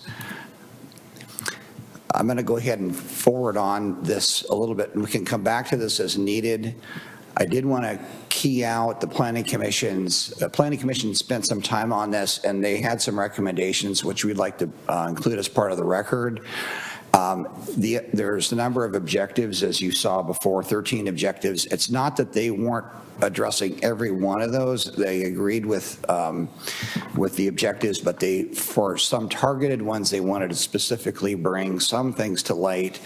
And I'll go through those. So the Planning Commission on item number 1 about enhancing Canby's positive business environment with adequate commercial, industrial, and mixed-use sites to address future growth opportunities. The Planning Commission recommended targeting high-tech industries, light manufacturing, agricultural specialty industries, higher education, community college, and satellite locations for continuing education. and then retain and attract businesses that provide quality jobs and high levels of employment per acre. The Planning Commission initially had a jobs per acre target that they put out during the first round, but they came back to the point saying this is a complicated formula about what the employee jobs per acre should be. They would like to have direction from council to study that further and to bring back a recommendation on employees per acre and a criteria for that, addressing both employees per acre and design and standards for where there may be less than those employees per acre and under what circumstances that would be. Not to belabor the point too far, but the current standard is 3 employees per acre in the industrial area. That probably does need to get revisited as to what that number should be, and probably more specifically, what are the exceptions to that and how would those be granted? Because the current code really is silent to that. It doesn't really say what that is other than it's a conditional use permit process. For number 5, the Planning Commission's identified supporting expansion of health services and specifically supporting health industries, senior living, in addition to outpatient treatment facilities. Number 8, expand lodging options. The Planning Commission recommended focus on hotel convention, conference centers to support activities at the fairgrounds and other events in the city. 9, fund roads and infrastructure using innovative techniques. The Planning Commission recommended using urban renewal funds for major infrastructure and focusing on a radius road system around the city to address future road needs as the city expands. 10, support arts and visitation, agri and bicycle tourism, and the Planning Commission would like to encourage promoting a convention center. And number 11, attract downtown redevelopment with integrated mixed-use buildings. Planning Commission would like to better connect the downtown and the industrial park. There's also a community development vision that was created as part of the economic opportunities analysis, and this was, again, previously vetted with the Planning Commission and City Council. I can go through this in detail if you'd like, but it has been previously looked at, and unless there are additions or modifications to this, I will pause momentarily to get your input on that. Would you like me to continue on? Appears so. Thanks, Don. So Canby Comprehensive Plan Text Amendment, kind of why we're here tonight, which is, again, the economic opportunity analysis was previously accepted. This is going to go through and identify why this Comprehensive Plan Text Amendment is consistent with city code and state law. So the Planning Commission and the standards really these are the standards that the comprehensive plan and policies of the county, state, and local districts are the preservation functions and local aspects of land conservation and development, that essentially the comprehensive plan and city plans and policies, this is consistent with that, as well as state and local district plans. That's number 1. Number 2, a public need for the change. 3, whether the proposed change will serve the public need better than any other change which might be expected to be made. And 4, statewide planning goals. And these are kind of summarized. I can go into detail on these, but the comprehensive plan text amendment is consistent with the comprehensive plan and transportation system plan, meets anticipated 20-year community employment needs based on forecasts that FCS did, as well as the vetting process, and I'll go through that momentarily as to what that was. The vetting was an in-depth process. The Economic Opportunity Report provides a factual documentation of 20-year employment needs, and the Economic Opportunity Advisory Group recommended approval of the EOA medium growth scenario and which was supported by the Planning Commission and City Council at separate hearings, March 27, April 19, and also with the Planning Commission most recent hearing on August 14th. The Comprehensive Plan Text Amendment is consistent with the Canby Comprehensive Plan policies. The Comprehensive Plan Text Amendment does not make any changes to the Transportation System Plan, does not affect park facilities, public service demand, or impacts to natural resource areas. It forecasts the need, but it doesn't specifically, it's a programmatic plan. It doesn't create, it's not a specific action. The comprehensive plan text amendment will provide a factual basis on which to rely when creating economic goals and policies in the updated comprehensive plan process. And it's consistent with the 19 statewide planning goals. That's documented in the staff report. We went through those and identified that. The comprehensive plan text amendment is consistent with it, also with adopted city council goals. So the process kind of on community engagement, I wanted to go through. This is fairly involved process. There was a number of planning commission and city council work sessions, October 19, planning commission and city council joint work session, November 2nd, city council work session, November 28th, planning commission work session, January 24th, 2023 open house, another joint work session March 1st, 2023, and then the paper ran an article January 27th, 2023 on the economic opportunity analysis. There were also stakeholder interviews from April to October of 2022, including local businesses, employers, developers, and real estate agents. There's also electronic surveys that were put out as well, and we received 70 responses to the first one, which was in the summer, fall of 2022. The second community electronic survey was in January 2023, followed by electronic survey, followed the January 2023 open house. That was the second one with 63 respondents. The first community survey ranked the top advantages of doing businesses in Canby, and the survey ranked the types of businesses or jobs needed in Canby. The second community survey largely recognized the importance of employment in Canby and supported addressing these needs through the 13 economic development objectives that we just went through briefly. The Planning Commission, we received no public comment during the hearing or prior to the hearing, and I don't believe we've received any public testimony for tonight's hearing either. So that leads us to our recommendation in this process, which is a motion to approve the economic opportunities analysis and adoption of the ordinance. I did want to point out that I noticed one small error in the ordinance, which I would like to amend, and that would be to change the date of the Planning Commission approval, which they actually did do it in March 27, 2023, but the most recent version of their approval was the date should be August 14th, 2023 in the ordinance and not March 27, 2023. And with that, I'd be happy to answer any questions. Yes, Councilman Davis. Thanks, Don. Question in regards to parks. Where do parks fit into this? Great question. And so as we move into the housing needs analysis, that's going to be a piece where the parks get included in that. That's the other side of this. So that's the residential side. The employment side, so we will ask for the park land designation. That's another discussion with Department of Land Conservation and Development. The economic piece is kind of separate. It's really, that's how the state does it. So as we have not gone through the housing needs analysis through the Planning Commission and City Council yet, I'm hoping by the end of the year we'll be done. We'll have the Planning Commission hearing process completed. Council will likely see that early next year. So baked into that housing needs analysis will be two things. One will be the acreage that will be needed for housing for the next 20 years, and there'll be additional land that will be included for park, sports fields, those kinds of things as well. That has not been fully vetted with DLCD in terms of the exact number, but we would be using the Parks Master Plan as part of that process to say, here's the number. They're aware that we're going to be having the ask. We've had this conversation with them, but the state divides those two pieces. So we'll have an expansion for urban growth boundary for employment, which is what we're covering tonight, but the housing, the state includes that as part of the housing piece and not part of the employment piece. Okay. If that makes sense. It does. My second question in regards to the recommendation on urban renewal funding.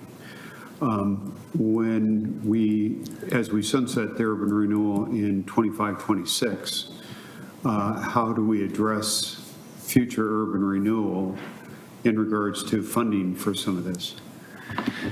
That's a great question, and part of the exercise we're going to go through on the comprehensive plan process is going to be exactly those items, which is what are those costs and over what is that going to cost in terms of that process? What is the private share? What is the public share? What are those assumptions?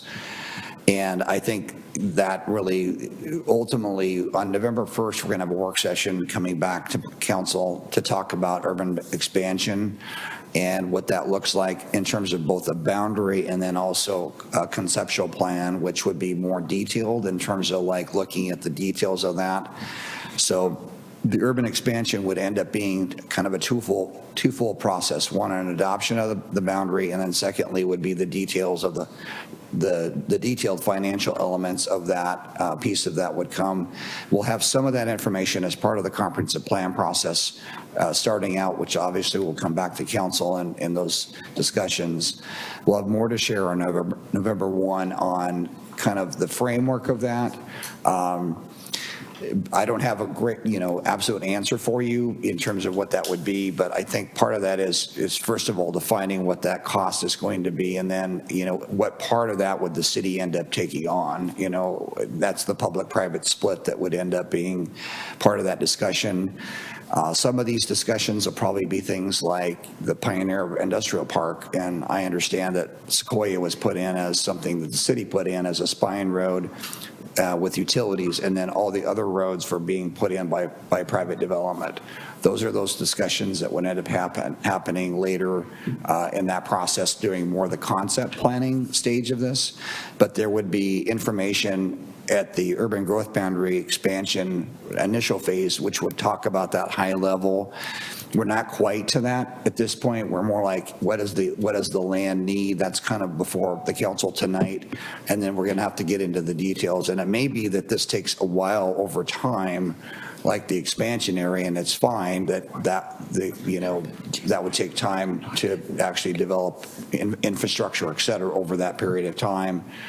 The financial instruments, I'm not 100% able to answer what those are going to be. Part of that is going to be how much what are those costs that are going to, Well, that's the only concern I have with this is that recommendation on the urban renewal, because of the fact that if I vote yes on this, does that then mean that we are approving looking at forming another urban renewal agency to help fund this? And so I'd like that question answered legally first before I was to vote yes on this. And I think that would be something council could clearly in the motion make clear as to, that was a recommendation by Planning Commission, and that's probably getting into more detail, perhaps. I think that decision is a later decision, to be, in my opinion, versus what is in the Economic Opportunities Analysis report itself, because the report is actually not recommending that. That's a Planning Commission recommendation. David may have some comments on this as well, but I think it would be, in my opinion, if there's a concern with that, we could say we'll revisit the financial elements, but we're not committing to, continue or not continue the urban renewal piece of that. Okay. Thank you. Yeah, and maybe we can get that answered by our attorney then. Yep. Okay. We'll go with Sure. Go ahead, David. Folks hear me okay? Yep. Okay. To be candid, I don't claim to know the exact specifics of that recommendation, but given Dawn's comment about that being something that came from Planning Commission, is not something that's kind of inherent to the economics opportunity analysis, or that the EOA doesn't depend upon having another urban renewal district established. I think that's correct. I think that really is just something that if the council were to entertain that, that's something it could do in the future, but it doesn't sound like adopting the EOA would require the council to do that. Okay. Thank you. And just another clarification, it's not a mandated item. I mean, and I agree with everything David said. So I think if there needs to be some sort of clarity to that, that's, in your motion, I think that would be my recommendation. Okay, thanks, Tom. Counselor Bangs and then Counselor Patton. Thank you. There was another planning commission recommendation that the council itself direct the planning commission to review the employees per acre, and I'm not sure what the process is for that, but I would like the council to direct the planning commission to study that issue and then make a recommendation for a code change back to us. And I don't know if we can do that with a thumbs up or if that requires an ordinance. So I'm looking to you for guidance on that. Sure, I have that here to flush out with Ms. Stein and figure out what is that something, I agree with you. I think we need to direct Planning Commission to do that. I think it's also a history lesson for us on where that was, why it was changed, and where that might be. So I think I would rather have us have a little bit of homework on that brought back to us before we all make that judgment call, if that's okay. I mean, is that suffice? Urgent. Okay. And I think we could clearly come back to council and maybe have that conversation, and then if you would like that in some sort of work session, we could bring it to council first. And then if you so desire to have planning commission review that or whatever the directive is here. Perfect. We will work on that. Okay. And let you know on that. Counselor Patton? Yeah, so first I just want to point out that the conversation had been had in the past, but as a member of this original work group or study group, we looked pretty hard at going with the high range, and just as a reminder, we decided that was going to be a pretty big lift, and that the middle range was going to be most advantageous for us moving this forward. I will also get behind the fact that I am part of a consensus that we should prioritize allowing the Planning Commission to review the number of employees per acre in the industrial park and that whole process. As a former planning commissioner and chair of that group, I remember, I believe it was like 6 people per acre, and then for whatever reason, it was dropped down to 3 because the land wasn't being moved during the economic downturn, and now it is allowed the industrial park to be infiltrated by a bunch of low taxing distribution centers. Case in point, the article that came out regarding OLCC choosing not to build a office, just a distribution center here in the industrial park. That's a real shame. So I would prefer to not drag our feet on this and really direct the Planning Commission to do the work to see about updating this sooner than later. Okay, thank you, sir. Yes, Counselor Stearns. Now, being new here, that'll be my excuse for a while. Just to give an overview so that I understand and maybe people out there understand, what we are trying to do is get land converted from agricultural to industrial use. Is that the main end goal of what we're trying to do? Basically free up land for development. And this is part of the, I guess, the dance or the bureaucratic dance that needs to happen before the state will let us do that. Am I understanding this correct?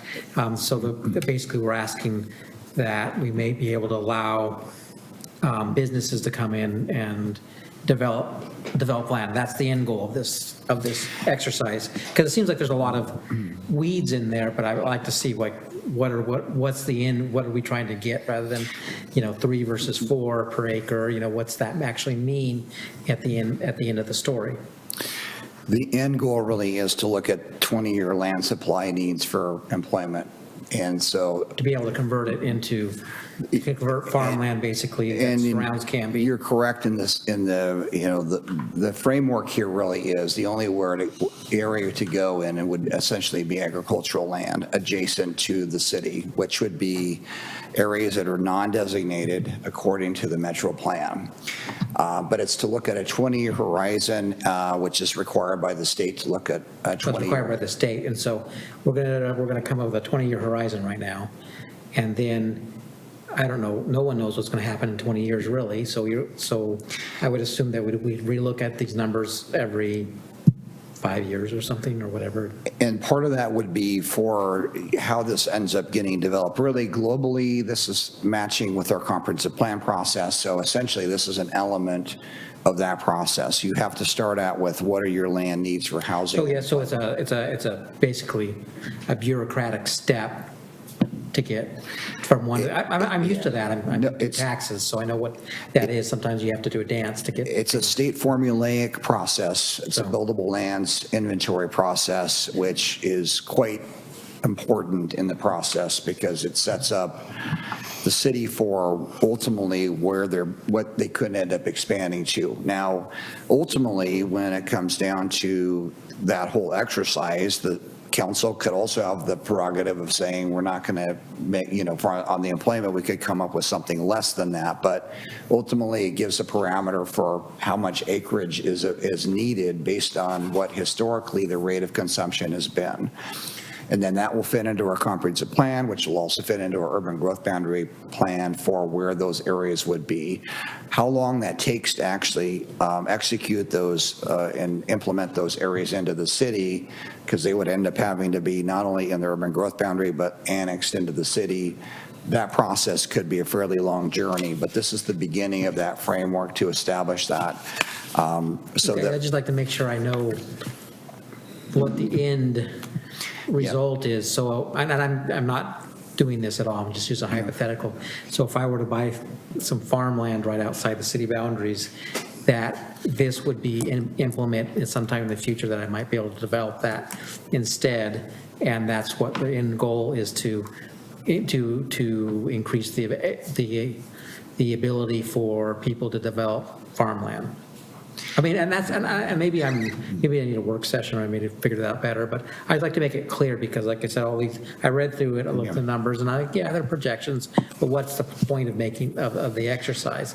It seemed like a very complicated, costly exercise, just to wonder what's. To your point, I mean, it's a fairly elaborate process the state has set up. It's a process I don't think the city wants to repeat. I would recommend that we'd like to do this in a sequence. There'll be a frequency maybe every 10 years, but it's intended to be a 20-year plan. And so that's really how it's set up, so that we are looking at what those needs are for this community and kind of where we're going. There's also a visioning process involved in this comprehensive plan process as well. So where does the community want to go? There's other filters. Those things are like viability of agricultural land. Yeah, it's all farmland, but is it parcelized? Is some soil condition worse than others? That's what the state requires as well. Is it serviceable? What are the levels of service going to be for those areas? So all this has to start with a framework of where we're starting with the land base. And that's really part of that discussion. So, I mean, you're right, there are layers here. We have to follow that formula to go through that at the state and basically, match up with what those expectations are.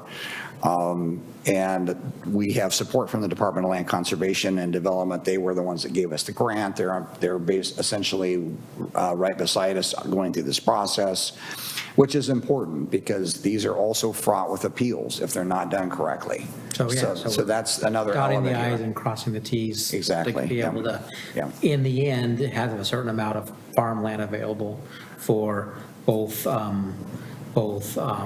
housing and for and industry. Exactly, and we haven't crossed the housing part. That's going to come as the housing needs, but for tonight, it's really about. But the housing needs is going to come from the industrial needs, is that correct? No, it's actually a forecast that's slightly different. It's forecasted from the Portland State University population projections, which that'll be for another night, but essentially those are different. So the employment is, what do we want to be in 20 years? Do we want it to mirror what it historically has been over the last 11 years, or do we want it to be something different? And the recommendation is that we mirror what it has been. Okay. That's in a nutshell.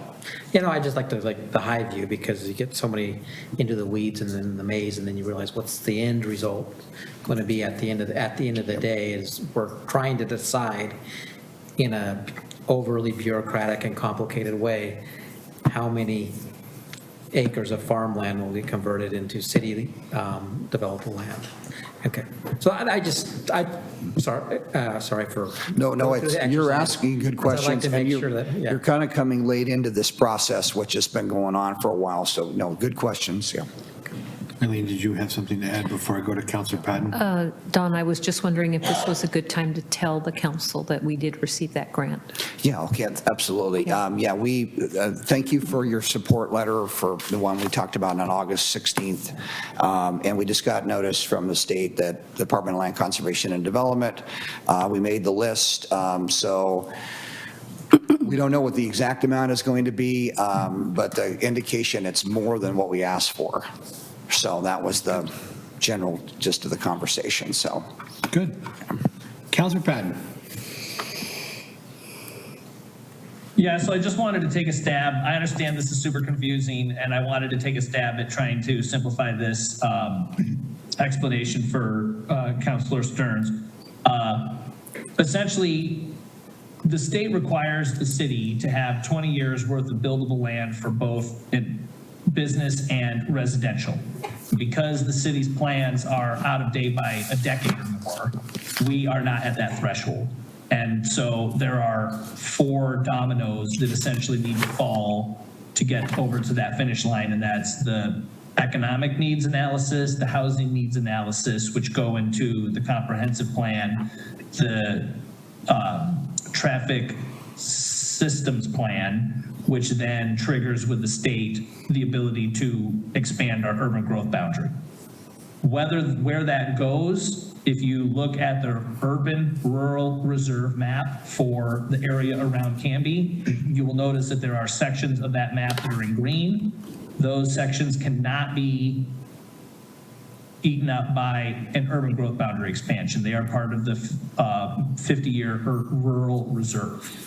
Those are prime agricultural lands outside of where the city can go. The area in cream is where the city could expand its urban growth boundary. But if a landowner has land in that area that is brought into the urban growth boundary, they are not required to annex it into the city. It is at the will of the landowner to either choose to apply for an annexation or not. We do not control that. Thank you, Jason. That's a great summation. Yes, Councilor Banks. I would just also add that that this process, I think, goes back 50 years to Governor McCall, who was trying to protect agricultural land from the type of sprawl we see in other states. And I would make a motion if I can. Yeah, is there any other questions on this? No? Okay. I move to adopt, or rather approve, Ordinance 1611, adopting the economic opportunity analysis as part of the city comprehensive plan to a second reading September 20th, 2023, with the amendment on the third whereas from March 27th to August 14th. Thank you. Let's second. Motion's been made by Councilor Bangs and seconded by Council President Hensley to approve ordinance 1611, an ordinance adopting the economic opportunity analysis as part of the city comprehensive plan to a second reading on September 20th of 2023 as amended. Any further discussion or comment? Seeing none, all those in favor? Aye. Aye. Aye. Anyone opposed? Aye. Okay. Any abstentions? Seeing none, that'll pass 4-1. Okay. Thank you, Don. Thank you. I've got the next item as well. Oh, you guys so have, I'm just wow, gonna stay. a twofer for you, okay. Well, then we're going to move into the next item, D, Resolution Number 1394, a resolution adopting the C4 Committee Joint Value Statement. Don. Thanks again. This is a slightly different topic. This is on tolling, and I just want to summarize this really high level. The Clackamas County Coordination Committee, C4, which the mayor is the co-chair of that committee, is working to they've come together with a value statement. It's in your packet, and Maya, I may have to have you bring that up on the screen here. The gist of this request here is that there's a value statement that every community in Clackamas County, the county is coordinating this, that this value statement is really a statement that is the commonalities amongst many of the different jurisdictions in the county are working together to communicate the values and desired outcomes if, and this is the word, if tolling is implemented in Oregon. So that really is the gist of this. There's been a lot of coordination and collaboration between the various cities in Clackamas County. I'm on a weekly call with many of these jurisdictions, and there is a lot of collaboration about the concerns regarding tolling. And so this value statement really is about operational elements that we're trying to work with ODOT in a fashion that gives kind of a playing field, for lack of better terminology, to the conversation. And Mayor Hodson may have additional commentary on this. I'm just trying to paraphrase what this is because it's somewhat complicated to explain.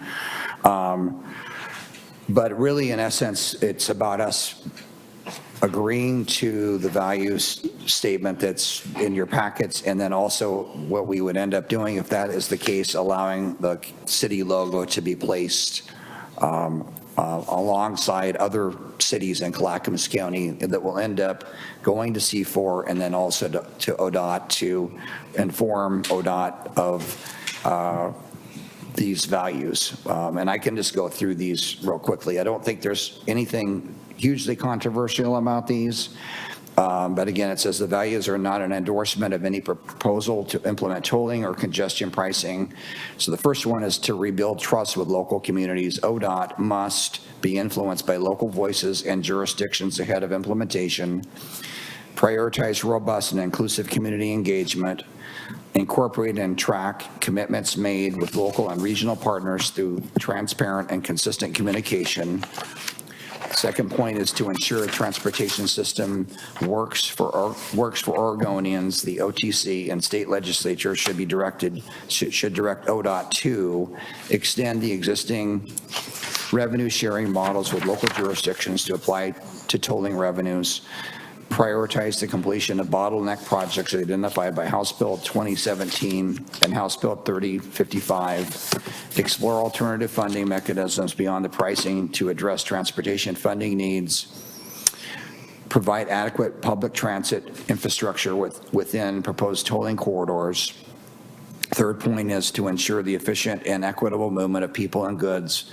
Tolling or congestion pricing programs should decrease diversion into local communities, increase safety on and off the interstate system, ensure that tolling or congestion programs are designed with regional implementation and collaboration in mind to avoid disproportionate economic impacts or unfair burdens on people and communities.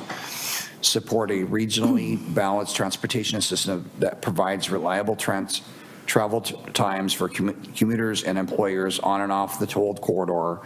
Establish viable travel alternatives to accommodate mode shifts, including bicycle pedestrian networks and accessible transit programs in areas with inadequate or no service. Provide consideration for local trips with few or no alternatives.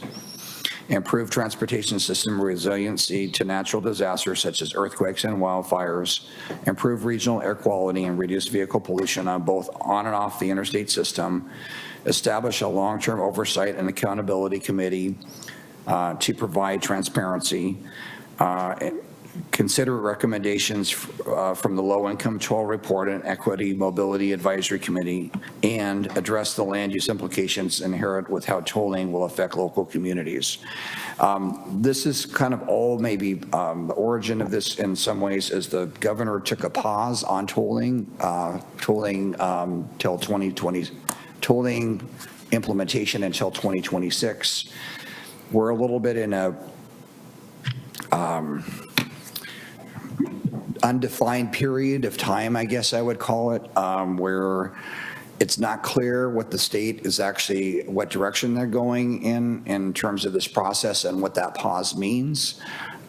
There is a list of what we call nexus projects that ODOT requested, and that will be also part of the C4 discussion, which are what we believe is Canby, based on our current transportation system plan, what impacts will be on our road system and what the state their obligation should be for improvements based on diversion.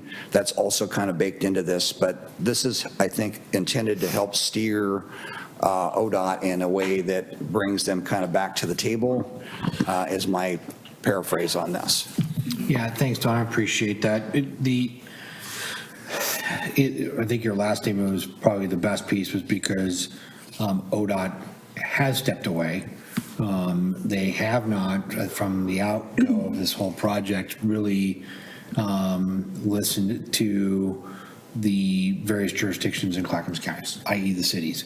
Those mostly impacted are going to be Oregon City, West Linn, Milwaukee, us, and basically we've been, I would say, ignored isn't the right word, but I think brushed off would be a better turn of a phrase on this whole thing. And even with the pause, there's still a tremendous amount of behind the works pieces that are going on at ODOT and OTC that we as a county are not necessarily in those conversations, and that's what we're trying to get by this is this value statements for Clackamas County is how we want to try to conduct these dialogues and conversations with the state, specifically ODOT, and would like to have them sign on as well and add some additional transparency to their goals and objectives with the value pricing, diversion, all the items that have been laid out here. So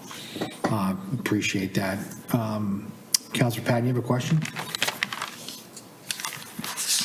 Yes, before we get into the motion, I just am curious, and this is actually going to be a question for Jerry.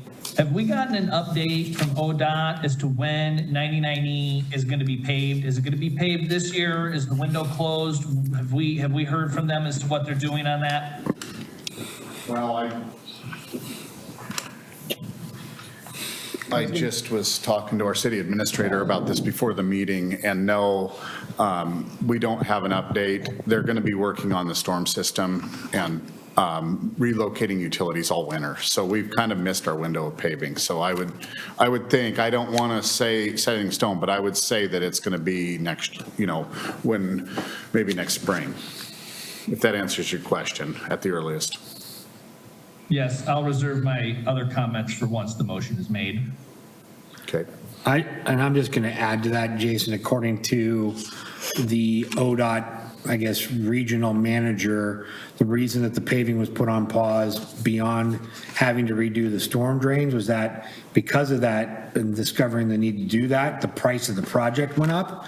And so now they have to go through and repencil other projects to find the money to make sure that the project gets done the way that it needs to be. And so they have to go back to other projects that are already in the pipeline and have been funded and figure out what can be value priced out or where the additional funding is going to come from for this project now with the new storm drains. So that's the last I had heard from the regional ODOT manager.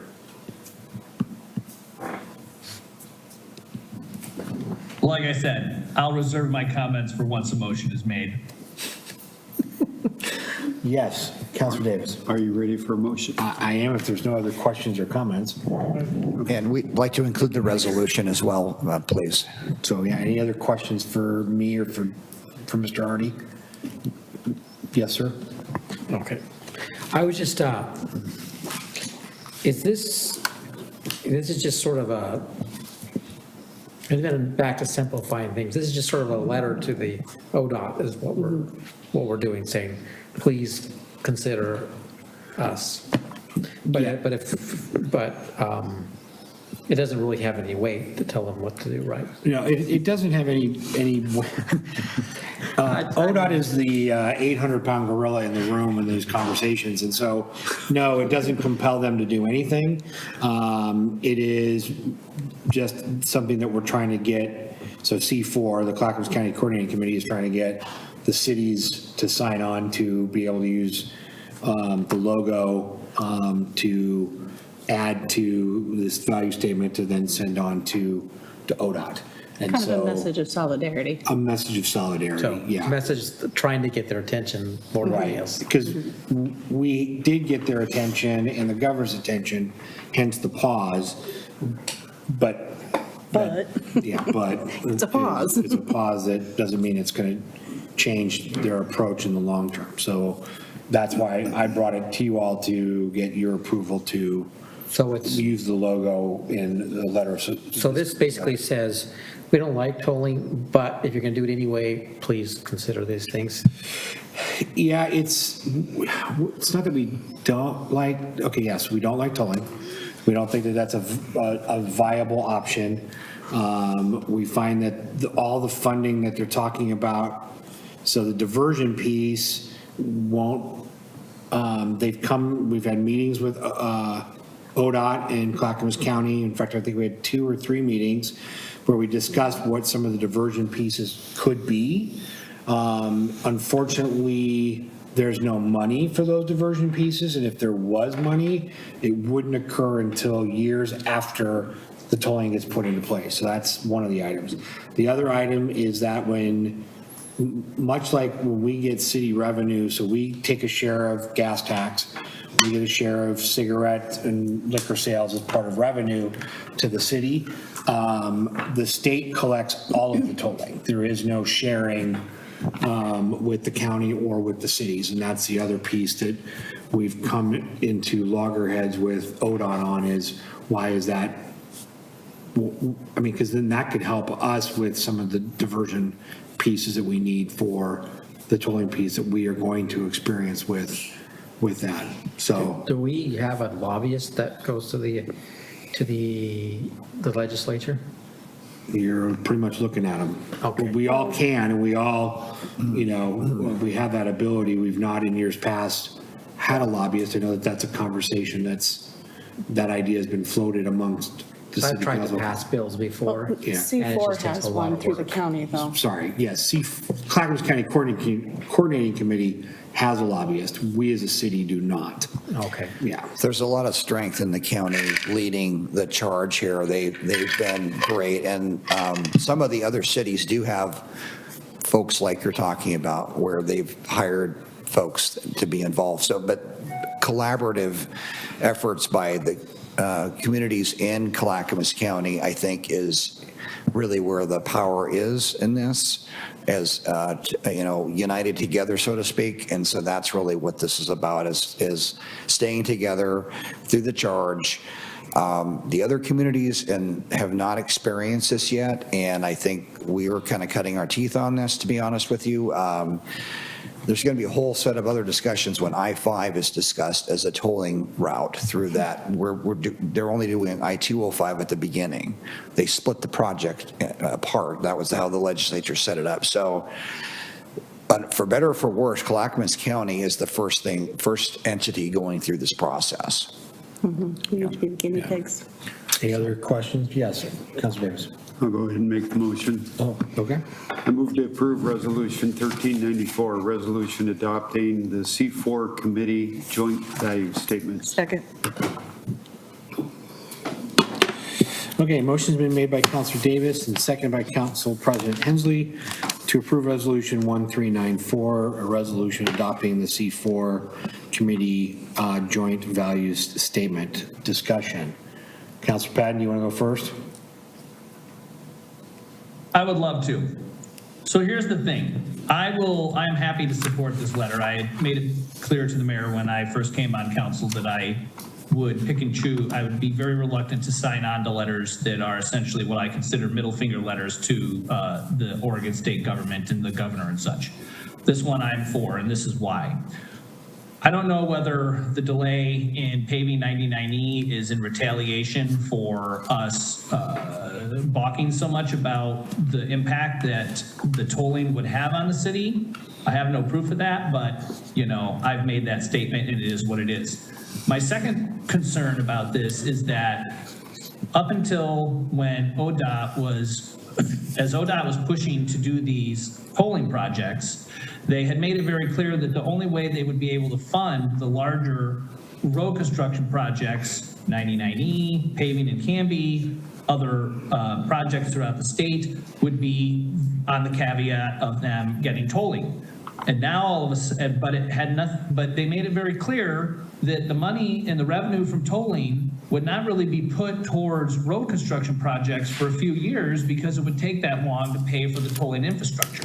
And now they've been pulled back on being able to do the tolling, and all of a sudden there isn't any funding to do these projects that they've been talking about doing for decades.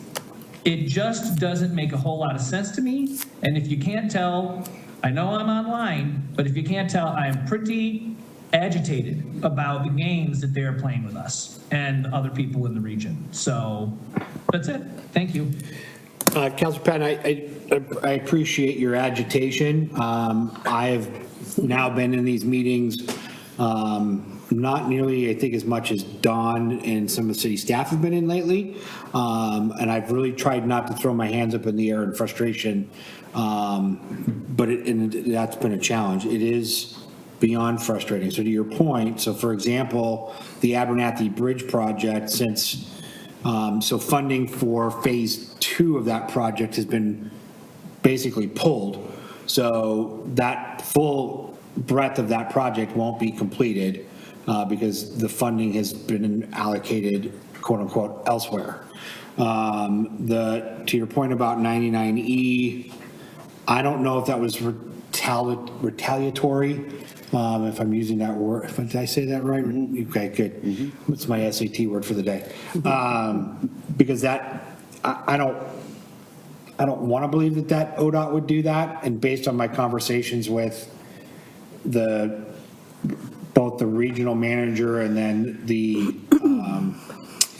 what is Brian Windheimer's title? Do you know, Don? No. No, okay. But anyways, so I don't think that was intentional. I really do believe that they found what they found and that it's old piping and just it needs to be replaced. And that is not, and that's part of the project now versus something separate. Yeah, I don't know. I just know that based on, what they have told us that we finally have pulled out of them in the last 6 months, the last year has been that, tolling the tolling just of the Clackamas County stretch will not pay for the tolling infrastructure, just the toll gates and that kind of thing, for a number of years. So there's that piece. And then for it to be able to have any funding to do the diversion projects of any priority that's not there, the funding isn't there. So the only way to generate the kind of revenue they're talking about is to toll all of 205, all of I-5, 26, 217.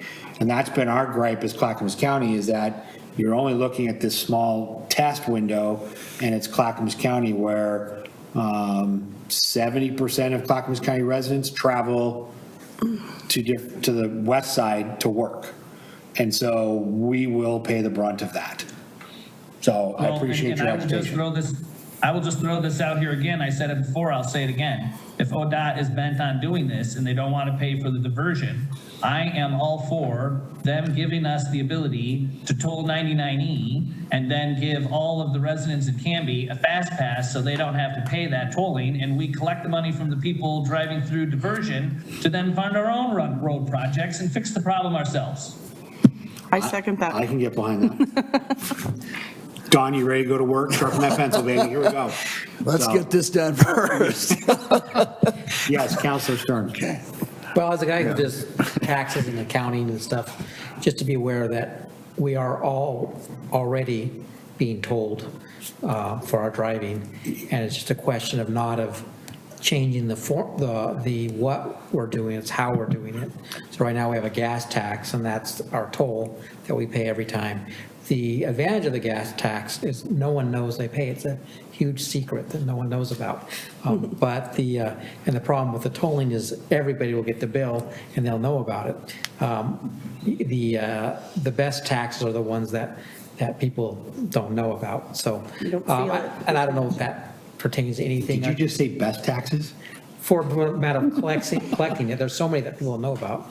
For example, your Canby area transit, you said paid for by businesses. It's not paid for by businesses, it's paid for by employees. And everybody who does accounting includes that as part of the cost of the employee. So it's on the books and everything. This is the cost of the employee. So, but it's kind of cool that no one knows that they're being taxed for the transit tax. So it's a practical matter. I mean, taxes are necessary, and we should be looking for the solution that's the easiest to collect from, and and also responsibly spending the funds as well. Yeah. At the lowest amount if possible as well. I'm just ready to vote. Any other discussion? Okay. All those in favor? Aye. Aye. Anyone opposed? Thank you. Thanks, Don. And Appreciate the help. Eileen, I'll let Trent know. Thanks, Don. So that passes 5-0. Great. Moving on to old business, city administrator and city attorney recruitment update. Nothing? No, we just know that the advertisement has hit the street. And so I know that our recruiting firm is on that, and I'm sure we'll get an update on applicants here soon. I did look at the website, and it said that the first review of applications would be the 24th of this month. Okay, good to know. Moving into mayor's business, so the first piece there listed, so city council liaison appointment. So with Councilor Varwig resigning and the appointment of Councilor Stearns, we have to kind of shuffle, or generally sometimes what we do is any of the liaison roles that were vacated will roll to you. Councilor Patton has expressed interest in doing the planning commission. And so since he was part of that, so we're going to move forward with have him fill that liaison role. I just want to make sure that everybody is okay. I expressed an interest in serving as the liaison to the planning commission at the beginning of the year. Councilor Varwig had served in that position for many years, and so I demurred to him. My hope is that I would like to pick that up, considering my experience in the past with being a planning commissioner and a chair of the planning commission, and then in the process of doing that, give up the school board as they would meet on the same night. And I just want to make sure there's a consensus that that's okay. Unless there's people that have a burning desire to be planning. No? No, as long as there's someone can pick up Yeah. CSD. So talking with Councilor Stearns, he's all on board with taking over the CAT liaison piece, as well as the school board one. And then I know that there's been some conversation about the bridging cultures, and it may have unfortunately maybe fallen through some cracks here. So Councilor Stearns will also, since he's already involved with that group. Perfect. Pretty, I mean, a lot. His involvement with them is a lot. That'll be a good transition piece and give us some more opportunity to engage on that level. So if that works for everybody, that's what we'll go. Wonderful. Okay. I have nothing, well, I was going to say I have nothing to report on the Clackamas County Coordinating Committee because that meets tomorrow night. But just that letter or the value statement, I appreciate the council being behind that. So we'll get that finished up and over to them, because I think we're trying to get that finished and over to the to ODOT here by tomorrow, I think, end of day or end of the week. So appreciate that. The Region 1 Area Commission on Transportation has not met. I think Our next meeting is in October. Back to school is underway. We've just finished up day 2 here in Canby. So please, as you are driving during school hours, pay attention to your speed in the school zones, please. It's my kind of annual announcement. I'd love to avoid any problems and think of the safety of the kids and the teachers crossing the street. My other annual announcement, I'm being a little bit early because I know that Public Works is trying to get on this early as well. It's fall, or it's almost fall, and leaves will change, and they will fall, and they will be in your yard, and you'll want to sweep them or rake them into the street. Please don't. One, it creates a problem with rain and drainage, and then our Public Works team has to come through and do multiple trips to get them cleaned up. So please don't do that. If you need help with leaf pickup, call Public Works. They're working on some things, and I'm sure we'll be able to get that taken care of in other fashion. So more to come on that, but that's my annual. I'll probably make it, I'll do it a couple of times. The Canby's big weekend was big. God, it was huge.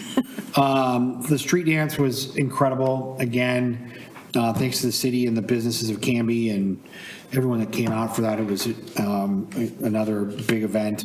Really do appreciate that that's an event that has caught on and continues to grow year after year.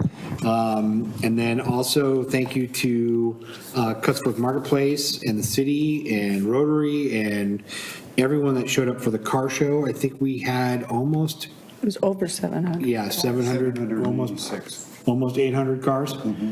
They were closing off streets as the day went on, trying to get places for all the cars to park, and it's very hard to look at 800 cars, but it was a great car show, and so, again, thank you to the Cutsforth family and their car group for putting that together. Jerry, I think you had something that you wanted as part of my liaison here, or my news. Yeah, thanks, Mayor. Do you mind if I invite Jamie Stickle up here for this also? No, please do. Tag team this. Well, I guess I'll kick it off. We just wanted to thank everybody who came out to the street dance. It's a huge undertaking. You know, the brainchild came about 8 years ago. Well, I guess it's 10 years ago, but due to COVID, this was our 8th year. It's really a collaborative effort. We're so grateful for our Public Works Streets team that came out. They helped to set up. It's not just the hours that they put in that day, but the planning that they do ahead of time. They really work with Tyler Nizer, who oversees the event, the planning of that event. And, you know, it was great to see, I think, as now we're the oldies, I guess, and the newbies came in and said, you know, there's better ways to do certain things. And so we changed how we set up the day. You know, Greg Perez is our steadfast volunteer, obviously our local businesses that come in for that event, our local nonprofits. We're just really grateful, Canby Fire, Canby Police, and all of the different efforts that came about. We're really just happy with this event. And Yeah, nope, I agree, Jamie. Thank Public Works. But before this meeting, the Public Works crew really wanted me to say a huge thanks to Jason Padden. I know, Mayor, in the past you've helped on late nights, but he got the honor of staying till the end, and they were really excited about it. Especially since two of them decided to break into work brutes for this event, so they were hurting units. Ouch. Yeah, I want to thank Greg Perez. It's the one day a year I never need an alarm clock, because we get this going early, and Scott Sassy for testing out the mechanical bull. So anyways, great event, and yeah, Jason, really thanks for staying till the end. That's the 2:30. What time did you get out of there? I think I started walking home a little after midnight or so. Oh, okay. So it was my pleasure to help out. Hopefully I didn't get in the way and cause any trouble. Nope, you were great help. And Mayor, thank you for letting us to steal your time. My pleasure. It was a good one to steal. Thank you. Great. Thank you, Jason, for staying to the bitter end. Did you get to use power tools? No, that would be a huge liability for the city. I would never. Do that. No, I essentially help fold up chairs, fold up tables, and then stack up the bulb crates. And then as soon as the forklifts and stuff really came in, I got out of the way because I didn't want a lawsuit. So it was a lot of fun. I enjoy helping with cleanup stuff. So it was an honor to help the folks. I had one more thing. We're missing close to 60 barricades. Anyone sees them around, we'll take them. Oh, So geez. keep your eyes out. That's Let me a know. lot. Okay. Yeah. So this is over all the events for the year, not just the street dance. Oh, okay. Yep, just keep your But eyes. still 60 is a lot of That's barricades. still a lot. It is. This event was the first time we had every piece of equipment we had out, cones, barricades, everything. So it was a big event. So if you see stuff out there, drop it off at Public Works or let me know. Okay. Thanks. Public service announcement. Hey, don't go far. Jerry. Thank you. What's that? Oh, just, you can hang there for a minute. Okay, so thank you, Jerry, appreciate it. So we'll move into councilor comments and liaison reports. We'll start with Mr. Padden.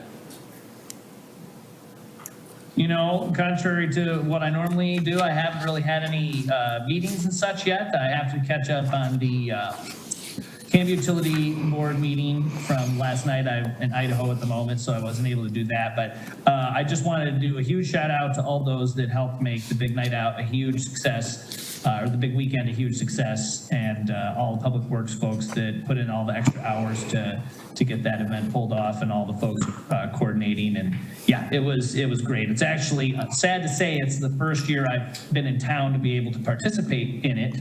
And I didn't realize what I was missing. So I look forward to building my work schedule around it in the future. And that's all I had tonight. Great, thank you, Councilor. Council President Hensley? Thank you, Mr. Mayor. I don't have any meetings yet, as it's early in the month. Tomorrow's C4, next week is traffic safety. But I do have a request of an update for traffic safety from Jerry. But before I ask for that, I also wanted to thank Public Works and all of the volunteers, not just for the big street dance, because that's huge, of course, but also for all the work that they do to set up and clean up after the car show and everything that we do for Slice of Summer and everything, all of the summer events. I know that takes a lot of toll on your department, and so we really appreciate that. And a little quick shout out to George Tro for calling whoever it was from the Parks Department to get more toilet paper in the ladies' room on the car show day. That was very much appreciated. And you might want to stock that up a little extra on those weekends in the future. Yep. But will you tell us about the updates on the 3 letters for the county and that the Traffic Safety Commission had submitted, where we're standing with those? Please, thank you. Absolutely, yeah. So we had 3 letters from the Traffic Safety Commission for request through the city administrator. One was reducing the speed on South Ivy from 13th to the Goods Bridge. Had several emails back and forth with ODOT and Clackamas County. They're working on it's a county road, but we have an IGA that the city has permitting authority. But basically what the county says, when the state contacts them, they're going to support this. But it's still, they're reviewing that. The second one was protected turns on Southeast 13th and South Ivy. The county said, when I talked to the signal person and several of their engineers, they reported back letting us know that they don't need to change anything on road width or anything for that, which is good news, but it would be changing equipment on the signal arm, and it would be a budgeting thing. And so I told them that we, as traffic increases, as potential maybe something goes in on that corner lot, we're going to need to do something. So it's on their radar, and hopefully they get back on that. But they know that it's a request from you guys, and we're moving forward. The other one was a bunch of requests outside of the city, like Arndt Road, different types of signage and stuff like that. I believe help with truck routing coming in Knightsbridge because of the closure. And I've talked to the maintenance person for the county, and They were confused by it, and I didn't understand because the letter that the Traffic Safety Committee wrote was really clear, and then I found out that his boss hadn't shared the letter with him. So I forwarded that to this gentleman, and he's working on it right now. So I'm hoping we see some forward movement on this stuff, and I'll keep Eileen up to speed on that. Okay, thank you for sharing. I don't have anything else, Mr. Mayor. Great, thank you. Councilor Davis. Thank you. Park and Rec Committee has met, and they're doing an outstanding job. I got to say that there's some frustration at the Park and Rec Committee on the progress of the Maple Street Park project. We were hopeful that we would have started construction by now, and that's not happening yet. I know that the city administrator is working to try to get that moving forward, but our window may have closed in regards to being able to actually get that project started, so I hope not. But they've been very diligent in regards to staying on top of that project. The legacy project, the athletic exercise equipment, that's moving forward. Dodge Auburn Farms design, that letter has been sent to the city administrator in regards to the recommendation from the Park and Rec to be added to, so that we can hold the public comments for the Auburn Farms project. We received a lot of input at the last Park and Rec Committee from people, very positive in regards to what they would like to see incorporated into those plans at Auburn Farms. There was a design done. They made recommendations. They wanted those to be updated with the recommendations that were sent forward by the chair from Barry Johnson. So anyway, Park and Rec is very, very busy. Fire Department, the fire chief search continues. They're in the process. They advertised outside of the fire department, and they're reviewing applications tomorrow night with hopes of doing interviews on the 25th.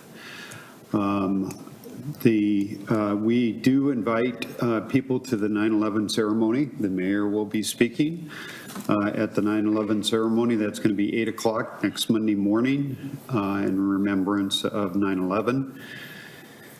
So everybody's invited to attend. It's a great event. It's short, but it's a good recognition for the people that died, over 3,000 people that died at the Twin Towers and the other incidents. So in regards to other activities, the fair, just wanted to compliment Brian Crow and the Fair Board for an outstanding fair.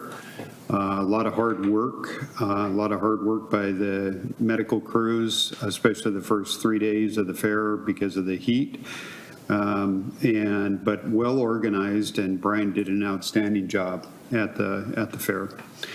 The board did swear in their new officers for the fire board. That was taken care of. And we also swore in a local gentleman, Jack Shunn, firefighter EMT, as a new firefighter at Canby Fire. Again, what has already been said in regards to the big night out, outstanding job by everybody, and great collaborative efforts by everybody on the big night out. I'm still getting water out of my ears from the dunk tank.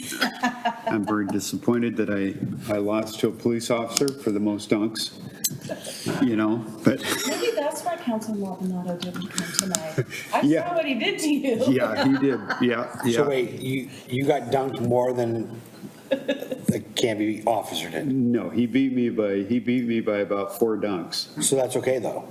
That means you were less on the water. You're less soggy. No, the competition was who could get dunked the most. Oh, okay. Yeah. All right. Yeah. That's one way to look at it. Yeah.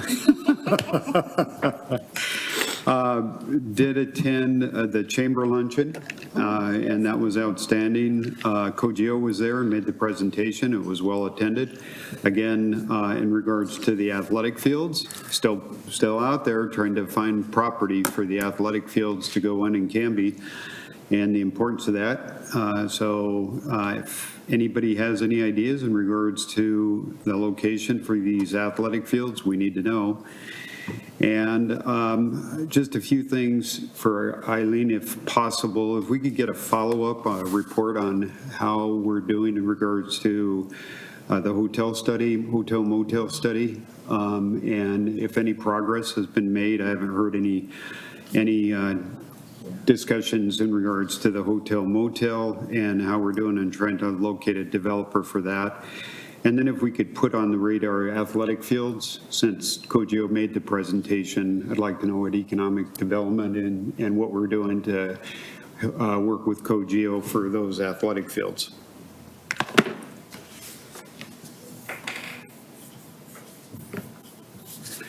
That's it, Mayor. Thank you. Counselor Banks.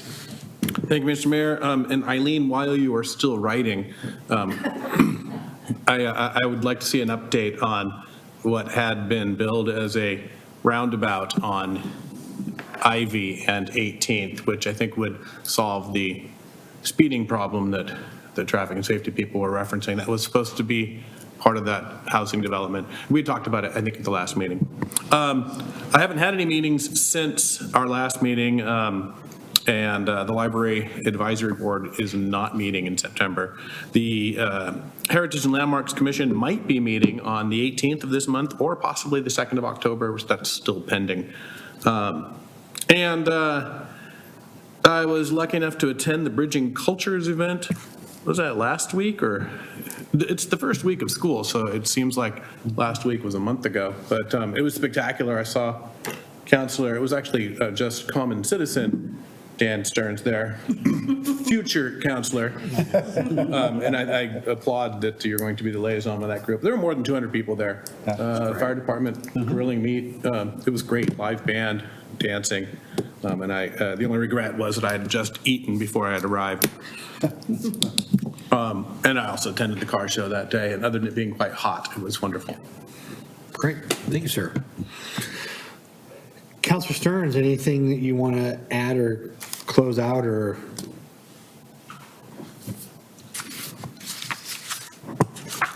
Well, I just got a committee assignment, so I will take care of those. Just as a thought that occurred to me when we were talking about some of these things like the leaf issue and stuff. I would say most of the people that put leaves out in the street are probably not watching this meeting. And so we'll probably need to have a little bit better publicity and about that. And maybe even like some of these bridging cultures and other kinds of events would be good ways to have like a city booth there. I know that other people have booths there that just say, hey, this is what you want to hear, this is what we want to talk about. And as a way of reaching out to, I guess, that very small segment of the population that doesn't watch the city council meetings. The very small. That's a great idea. You'll find that your popularity as you go to the grocery store will be immense, so. Yeah, have Mary Lou's get the groceries or you'll never get home. It'll take you an hour to get a gallon of milk, so. Oh, I just thought of something else, Mr. Mayor, if I could. One more thought, if I could. Thank you. I Sure, Council President Thank Hensley, you. go ahead. I attended the ribbon cutting at the high school for the new wing, and that was amazing, actually. I had to ask a lot of kids along the way where the old was meeting the new, because I didn't know where it cut off before, because I'd never been in the building. But I got to say that addition is pretty impressive, and I don't know, maybe Councilor Banks could give the liaison a tour, since he wasn't able to attend. Yeah. It's really great, actually. It is great. Other than that, like, there's 60 barriers in that area. It's hard to get around. Say City of Canby on them. They've got those all shoved aside. 60 barricades. My son, the only Baker Prairie Middle School student that is being sent to the high school in the morning. For math? For math. So he's even though he's not in high school yet, he is in high school in the morning. Well, anyone wants to have an 8 a.m. tour, kids aren't there quite yet then, but I will be. Okay, good to know. Councilor Patton, did you have something to add? Yeah, there was one thing I forgot to mention. I am kind of winging it here tonight. With the transition from our former finance director to a new finance director. I was curious as to whether it would make sense to do some sort of in-depth forensic audit of the city books as that gets turned over. It's always good to have a second set of eyes on that sort of thing. I know we do our standard audit, but I was just curious as to whether that would be something we could entertain doing as we look at bringing on a new finance director. I think that's a good idea. I would support that as well, Jason.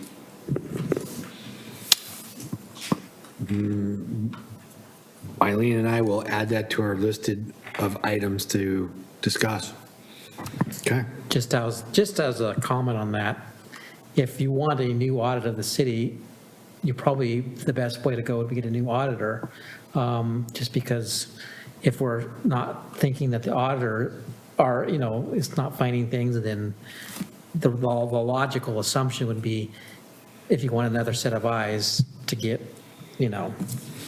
another auditor, I would think. I mean, I without any opinion on the current auditor. Sure.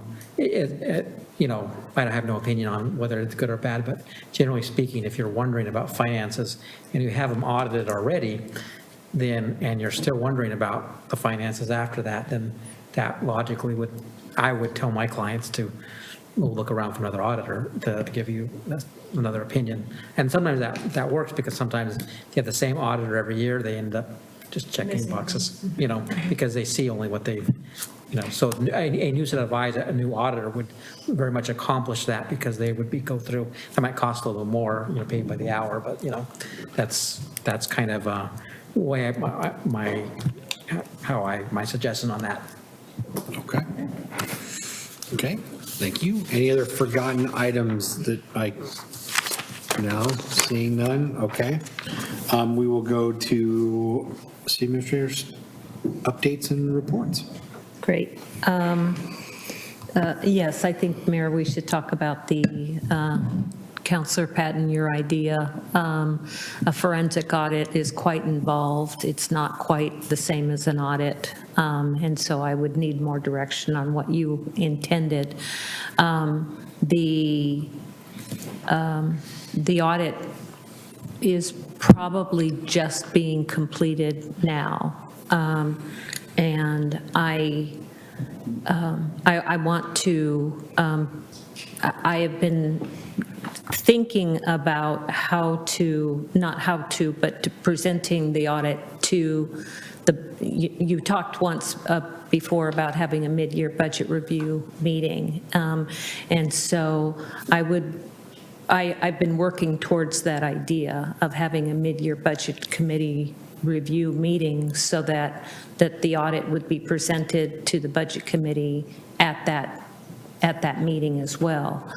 And so this is a little bit of a curveball that you're throwing out there, to conduct a forensic audit when the audit hasn't been done yet. I just need to think about what that would cost and entail, and what it means as well. I don't know if you have done these kinds of audits before in the transition from one finance director to another. And so what are you really saying and implying? And so those are all the things that I would think about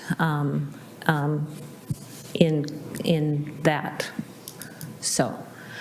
If I may, I just will say that what I would look for is, I don't think the city has ever done any sort of thorough outside look of the books other than the normal audits. Whenever we have had a transition from one finance director to another, and we've had at least 3 since I have lived in the city, 3 or 4.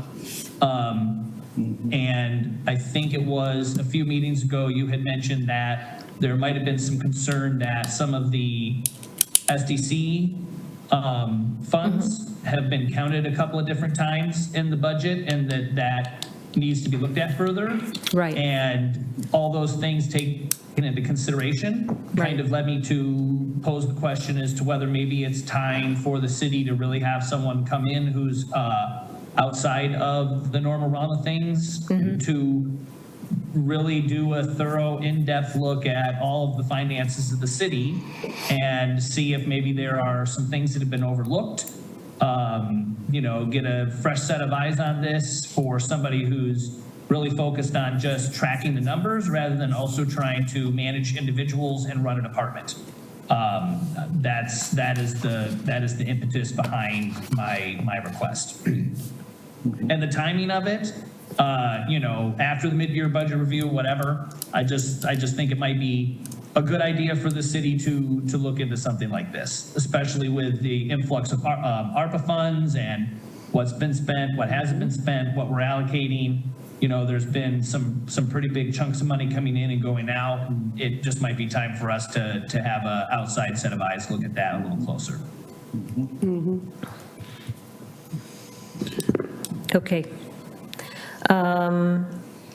So just going through my list here, just to tag off on that comment that I made about SDCs, we are in the process of putting together that CIP work that I talked about before, and balancing out what gets spent through the Urban Renewal Agency, what gets spent through the general fund, and what the ARPA allocations are. So I'm going to need a work session or a regular meeting of the Urban Renewal Agency and the City Council in order to put all of that together. So I'm working towards that. We have another staff level meeting tomorrow, and I'm working towards putting that package together for the council to consider. So that's coming up. I did want to give a report on where we are with the park projects. Legacy Park, the decision was made to procure the fitness equipment with the National Fitness Campaign as a sole source. So it took some time to kind of work through how to get that sole source off the ground. There will be an additional cost of $25,000 for installation of the equipment.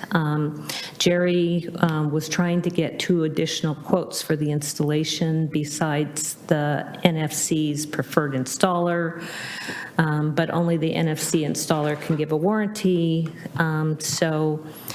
The effort to secure additional quotes will be written up, and David's going to help with that so that we can get that documentation and meet the city's purchasing policies to make sure. So there's a lot of work that went on behind the scenes in terms of trying to figure out how to do a sole source purchasing agreement, and a lot of staff learning in the process. On Maple Park, we are using the purchasing cooperative through the Intermountain Environmental or Education Service District to get field turf and Musco as the field turf and the lighting installers. HHPR will do the civil engineering and the design. They can do that within the procurement or within the purchasing cooperative or outside of that. So that's still a question about that Jerry and I need to decide if there's any advantages to them doing it one way or the other. And then Field Turf will be the installer with Musco as a lighting subcontractor. So again, it took a long time to kind of figure out how to do this, whether or not an intergovernmental agreement with to enter into the purchasing cooperative was needed. Turns out it was not, but it took a lot of effort to sort all of these issues out. On Auburn Dodds Park, the list of preliminary approved projects by the Park Advisory Committee.